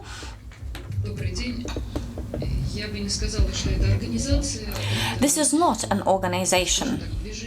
This is a movement. This is an anti-nuclear campaign, and I am not the manager. I am a technical person helping this movement, and I've been doing that for 9 years. I don't want to speak on behalf of our expert community. Our company, our campaign was the only one observing the construction on site from the expert point of view. We were the first ones to organize the expert examination in Belarus, and we are still inviting Canadian, US nuclear energy experts in order to carry out professional examinations and evaluations. These are not my personal and subjective evaluations or somebody from Belarus. These are independent evaluations which coincide with what was said by our colleagues from Lithuania. The thing is that today the project has serious problems which cannot be overcome or corrected. It has huge technical problems and which cannot be resolved in that nuclear power plant, and it cannot be made less dangerous. I will explain to you. First of all, the selection of the site, the recommendations of the specialist group were the following, that when there is a populated area, the nuclear power plants cannot be built within the radius of 50 kilometers. You say 100 kilometers. Well, this cannot be corrected. Vilnius cannot be moved further. Of course, in relation to the construction faults, you can of course paint the cracks in the facade, but in any case this building is going to collapse. You cannot correct it. The site has been selected, the violations, the safety requirements were violated. This cannot be corrected. The Voronezh nuclear power plant was launched and last summer, while in the autumn the generator came to a halt because of a fault. Well, this cannot be relaunched. It was very dangerous, but safety measures were applied and the catastrophe was avoided. Another thing is that they started building the nuclear power plant without the architectural project design. And after that, when the construction process was started, only then did they draft the project. Actually, the concrete, the make of the concrete was the wrong one. Can we correct that? No. Last December, the corpus of the unit was damaged during transportation. Can this be corrected? No. We received an official reply that the unit was not examined in the manufacturing conditions. That is, it was constructed the way it was. So while the unit is being operated, it may be get damaged, and the unit may have concealed defects which can actually come into light tomorrow or in 10 years' time, and nothing can be done with that. That is, if thematic violations have been made, this is very serious. These are very important factors. So actually they first of all chose the site, only then after they examined whether it was appropriate for that. We have to get rid of this illusion that we can correct the project. We can only stop the construction. Why was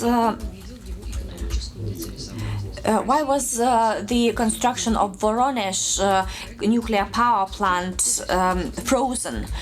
Because the contractor saw that this was not cost effective. The conference of ESPO is going to take place in June, and I would like to draw attention to the fact that Minsk is using the mechanisms of international conventions for the legalization of their own projects. They are showing off that everything is in order because there is a mission of MGT taking place. But they are manipulating the information and they are pressurizing the public. And when ESPO conference will take place in Minsk, there will be many protests. but we may be arrested, and many things can happen to us while leaving the home, while going on the street, and in such conditions it's very difficult for us to conduct a dialogue. Lithuania, please make all possible influence to stop Belarus building this project. The government has to come to the negotiating table. Thank you very much. I will ask Nikolai, what about the working culture? When concrete is disappearing and at the expense of that houses are being built, what do you think about that? I can only refer to rumors that I have heard, unofficial information. The rumors that I hear from those people working on sites or close to the site. Yes, this is a well-known fact that 30% of large projects are corrupted. That is, for instance, I see that a big lorry mass is carrying a huge amount of concrete mixture.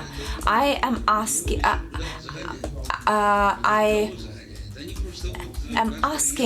a passerby where they are taking that concrete. Well, we are going to the village where he said this was being taken, and I saw in that village that a huge bulldozer is standing there, and they are backfilling that defected concrete in the village and afterwards hiding it underground. Actually, there are many water ponds, so to say, in Belarus, and all of them have been backfilled with defected concrete. And we have also seen that underground communications have been also backfilled. This is very dangerous, and actually they have not found anything better than to dig out a big ditch and to direct the waste water into that ditch. Then there are other rumors. This concrete construction, the subcorpus of the unit,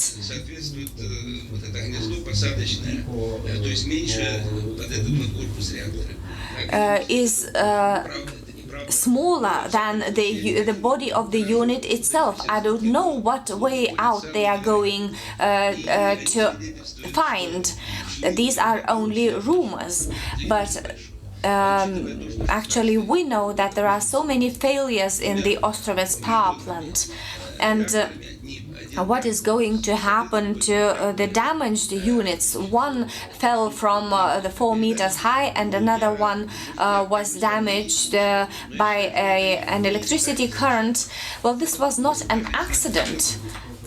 Maybe these are signs from above saying that this nuclear power plant cannot be constructed. When this project was being pushed through in Ostrovets region, I actually sent an article to our local newspaper saying that that's a crime to build the nuclear power plant in Ostrovets. It was not published back then, but then it was published later on by another newspaper. Then we launched this initiative that the Ostrovets nuclear power plant is a crime. When there were 2 projects competing, the Visaginas and the Ostrovets power plants, we where the Lithuanians were silent and we were fighting. Now the Lithuanians are fighting and we are silent. We are doing that on our own, and on our own we are powerless. Therefore, I would like to invite all participating here and the MEPs.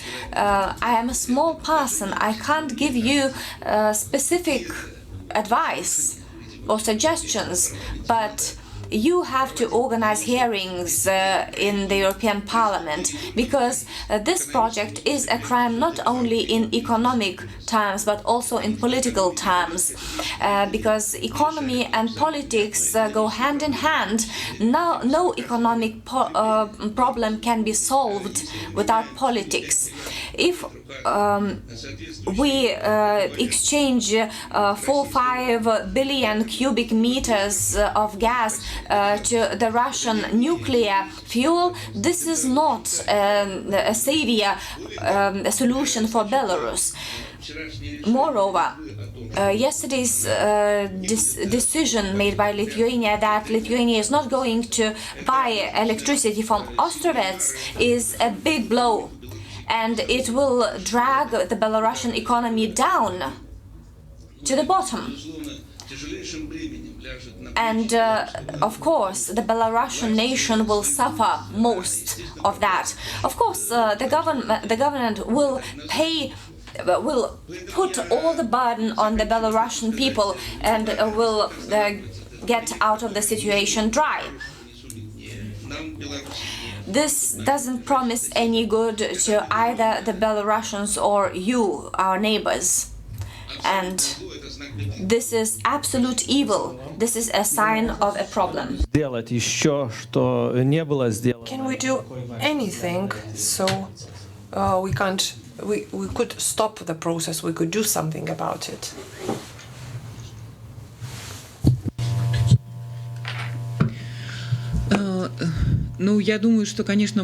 Well, I think that something might be done, because the power plant has not been fully completed, and it's easy and it's cheaper not to complete it, because this is going to be much more efficient for the neighbors and also for us, the Belarusians. It's very difficult to influence this decision within the country. All our attempts are quite limited, and when we try to influence people, we are pressured, and also we are prevented from talking to the public. And in 2006, I remember that we said, let's organize public discussions, and nobody actually took any of our observations into consideration. Then we tried to do our best and to use all the international mechanisms, and they didn't stop the construction.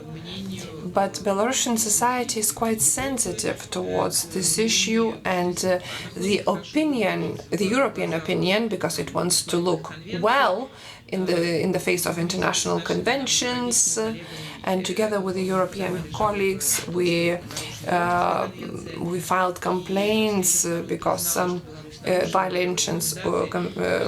conventions were violated. But such mechanisms are quite soft. They are soft measures. Of course, the legislation improved with regard to how the projects are being considered and how the projects are being discussed in the public. No such recommendations existed.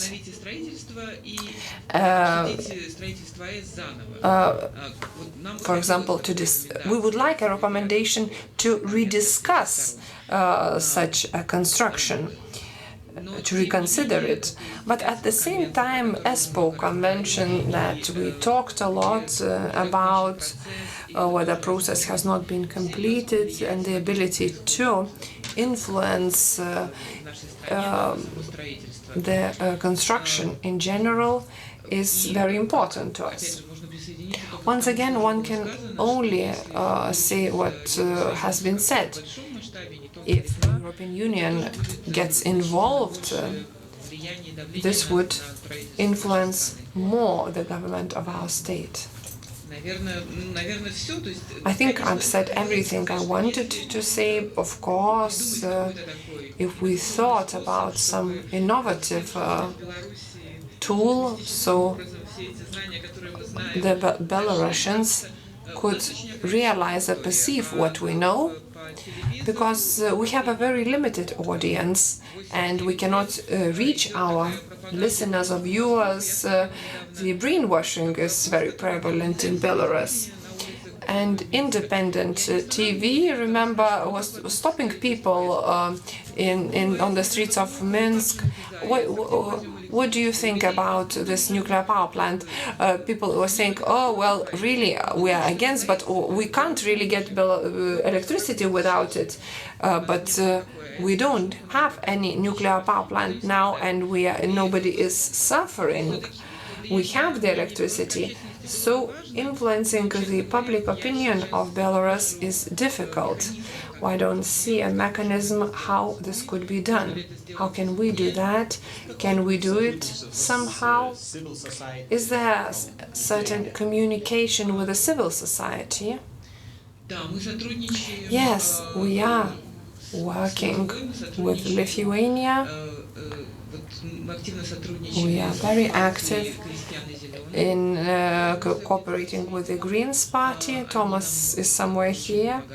They were very active in helping us, as well as with the public organizations. Yes, the cooperation is there.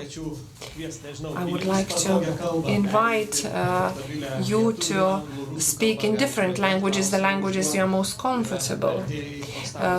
Our interpreters will interpret everything, so please be at ease in asking questions.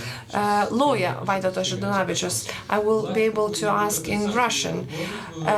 Is the government paying any remuneration or compensation for people living around the power plant? No remuneration or compensation is being talked about. Well, some time ago, yes, when there was propaganda on this project that the local community will be paid some 50% from the cost. And I think the cost will be twice as foreseen, but people will receive, I think, something. But I do doubt that the local community will have certain compensations. The project is costly and not cost efficient. It's a loss-making one. Well, I would like to comment the cost. We just made calculations of 1 kilowatt hour, and our calculations are that it's going to be more than 20 euro cents per kilowatt hour. At the moment, the electricity, it's going to, according to our measurement, it's going to be the most expensive electricity in the region. Well, some people said that the Belarusians do understand the situation. I could say that no. The Belarusian state system is being disinformed. That means that civil servants are focused on taking as much money as possible from the budget. And the ministries are trying to take it as much as possible from it. That's why you need to disinform and brainwash the society. That's why the lobbyists are talking about the fact that nuclear power nuclear power plants are cost efficient. We talk with civil servants and people believe in that. When they have no arguments, they say, we believe, we have a trust in this nuclear power plant. And we have exhausted all our efforts, and you work as specialists, and you could explain the situation to them and tell them that you are partners. You want to tell them the cost, the real cost of the project. And this is very important. Thank you very much. Any desire to join? Of course. I just wanted to ask, knowing that Belarus has suffered most from Chernobyl, and this is a very sad anniversary, to what extent this Ostrovets construction is related to this 30th anniversary of the major accident, major catastrophe in Chernobyl. You are civil society and activists. Do you see any relationship? Do you see any relationship in the minds of ordinary people? Well, I will be the first to say my opinion. I think my colleagues would be in a much better opinion to comment on that, but in the last years, all the ideas, discussions on the accident, they are interrelated to the construction of nuclear power plant in Ostrovets. And our statement, our motto is to stop it. In Lithuania, you have two different sides. Let's make it not dangerous, but I don't believe in that. And the second part of the society says or demands to stop this project. That's why, in this case, Chernobyl's commemoration, as well, all the demonstrations, and when everybody saw the negative impact of civil society, the government decided to stop civil society and its movements.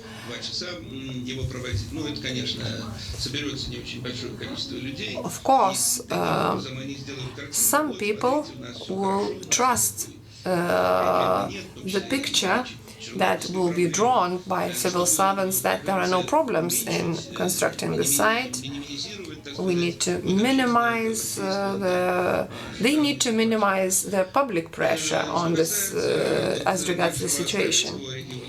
As regards Ostrovets, well, we have one plan. I don't want to say it out loud because people say that if you say it out loud, it will never be implemented. In the framework of our national public or civic party, People's Party, we have one tool. So I do hope if we're not too pressured, too oppressed, we will implement that. Let me add, as regards Chernobyl, for some 10 years, since 2010, Chernobyl demonstrations against Chernobyl or Chernobyl-like situation are being performed, and the aim is to stop the construction of nuclear power plant. And the government, of course, would prevent people from hearing about that, but now we have the powerful internet and they hear about that. And the motto, Ostrovets second Chernobyl, is replaced by making Ostrovets a sustainable one. But of course, the society believe that Ostrovets is going to be second Chernobyl. Thank you very much. The last question, the colleague from the Greens movement. I would like to ask, as regards the civic society, have you thought about some kind of very extreme measure, not to just demonstrate, strike, but to go and have a human ring, or maybe construct a small town or a city? Because the actions of your government are focused on our joint state that used to exist many centuries ago. And I do remember old films about war, fiction films, and I remember those, and I think, where are those brave Belarusian partisans and fighters? So, but I wish you all the best in your work.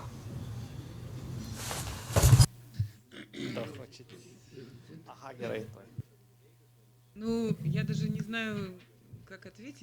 don't know how to answer to such a call, but if you know that in Belarus, activists are being prosecuted, and we can stand in front of your parliament if we don't like it. And some of our actions might end with in prison for 15 or 30 days, and in the worst case scenario for a few years. Of course, that limits the public society a lot, and you will be imprisoned not because you are against the nuclear power plant, or you could be accused of terroristic activity, and they will find even guns at your place, and you will tell you that you were training terrorists somewhere in the forest. That's why it's very, very difficult for us to organize all that, but we would be very willing to do so. У нас действует еще 193, если я не ошибаюсь, статья Уголовного кодекса. We have a criminal code, Article 193, prosecution for actions if the organization is not registered. So if people and they have not registered the organization, you could be prosecuted. And the problem is that, just as an example, for 6 times we have a civic or public action or organization, and we wanted for 6 times to have another organization set up in Ostrovets, and we were refused for 6 times. So Belarus is doing everything so people could get together, organize themselves into public societies, public organizations, and doing everything to prevent opposition. You live in a democratic society where everything, or almost everything, is allowed. And we have tight hands. Such demonstrations are a very good case in point. I do remember that the parents without any work, unemployed, decided to strike, and they said, please give us work, we need to feed our children, because we support everybody. When the government saw that such people were there, they started preventive actions against those who took the responsibility and who were leaders. It's good that you are calling us for action, but you need to be very, very brave in the face of Belarusian reality, and to be hiding in the forest. Thank you very much. Very briefly. Yes, I just will conclude that we are cooperating with a number of organizations, Canada, USA, and I can tell you, when the public society can stop such a huge project, when there are many people. In Belarus, for decades, people have been oppressed. And we don't have the freedom, and systematically people are oppressed, like in North Korea, like in Soviet Union. We have radicals who can go and lock themselves to a fence, for example, and show this kind of process. But it's not going to be like millions who go on the streets, because people are humiliated, are oppressed, and they cannot do anything. Thank you very much. I would like to thank you and to say just one word, one statement. I listened to you, Nikolai, and I was, and the shivers were going on my body. I think you are heroes. You are real guerrillas, and you can assume the risk of marginalization, face the repressions. Thank you very much for coming, for sharing, and for helping us to fight this discourse monopoly that is in your country. Let's give them a round of applause. Thank you very much for your bravery. And since the organizers are the Green Party, and also the European Parliament Information Bureau, let me ask Rebecca Harms for conclusion. You have 1 minute, colleague. And I will be Lukashenko. I will hold the mic. Dear all, some 8 years ago, the signatory author of the Act of Independence, who is already dead, our Belarusians and the liberation movement representatives were fighting, and people were imprisoned, and we and signatory authors were humiliating. Why you are fighting against nuclear power plant? We're fighting today. We're fighting then. I want to end. I want to conclude.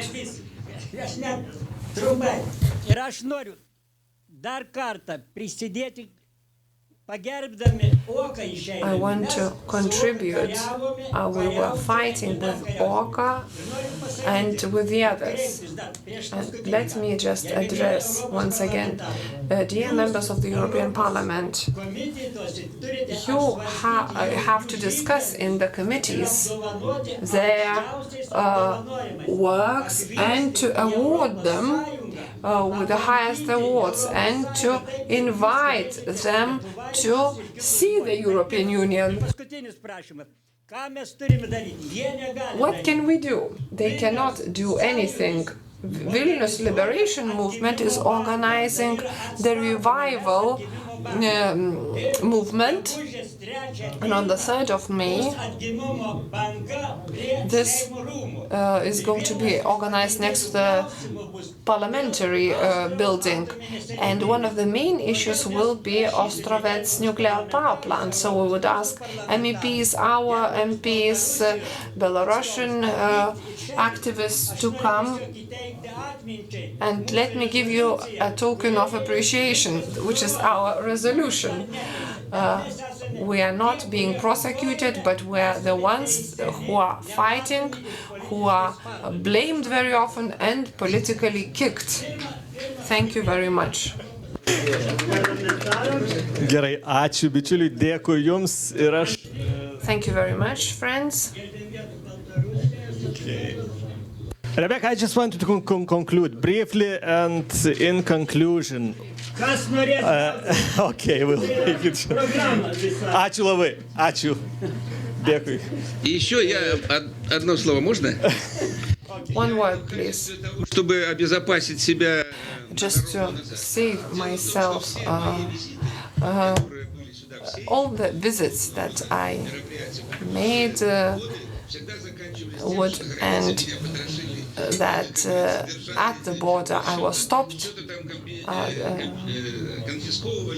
as a terrorist. Some things were taken from me. So during this conference, they are ready to meet me. My last question, very brief question. How to put in the head of Angela Merkel, in the head of Donald Tusk, the question of Austria? How to make that they will wake up in the morning and they will go to bed with the question of Belarus plant? So I do not know whether we will achieve that they think about Ostrovets from the morning to the night, from the night to the morning. We will see. But I think it all starts with Ignalina. And it was good that we covered this experience today in our discussion. There were good reasons to close Ignalina together with 2 other nuclear power plants in Central European countries. I don't go to the details, but I remember myself when I discovered the design, so the lack of real containment and the nuclear fuel stored on site without containment. So the risk situation in Ignalina and some other nuclear power plants was awful. And from my point of view, for Ignalina and for Lithuania, for the Baltics, it probably was very good that at an early stage it was decided to phase out Ignalina together with 2 other Eastern European plants. This was done because of the risk assessment. German government is right now in a kind of friendly battle with French government and government from Belgium. Because close to our borders, we have discovered tremendous risks in nuclear power plants in France and in Belgium. So in Belgium, for example, thousands of flaws discovered in the steel of reactor steam vessels of Tihange and Dole. In Fessenheim, not a Belgium but a French nuclear power plant, we have sometimes every month a severe incident. Yeah, so it's really high risk, very old nuclear power plant. And it's very complicated to get them off the grid, as the Germans try whatsoever. So far they fail. For Ostrovets, it's quite the same situation. The risks you will face in the future and Europeans will face in the future. And as I understand our discussion of today, it's much easier to stop it now than later. And so if there is a lesson to be taken to the Germans and others who left nuclear industry years ago, it's better not to allow Ostrovets to go to the grid and to stop it now than to try later. And again, I repeat what I said earlier today. It's a very good decision by the Lithuanians to declare that they are not ready to buy high-risk electricity from Belarusian plants. It's really very impressive for me that the discussion took place yesterday in the seimas. It will help to convince the Germans, probably, but it will help more if you include in your decision-making process also the goodbye to Viseginas. So be consistent, don't discuss on the nuclear options if you want to be successful against Ostrovets. And you can count on me. I have some experience in the East with nuclear, and we will continue our fight together. Thank you for the invitation, and thank you for the attention, and special thanks for our heroes in this fight from Belarus, because we know, especially since the protests some weeks ago, that what you are doing is really a very, very dangerous involvement in something which for us is completely normal. Thank you for joining, and see you next time, hopefully in Minsk.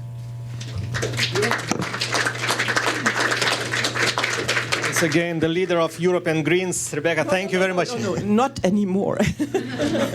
It was until last December. The leader is not a formal position. The leader. Okay, so I'm not a leader and you are not Lukashenko. Thank you. Thank you. Ačiū labai. Ačiū visiems bičiuliams už jūsų įspūdžius. Thank you very much for your impressions and attention. There's no time left, but if you want to say something, you have to say all those things you have to make all the best efforts to solve this question.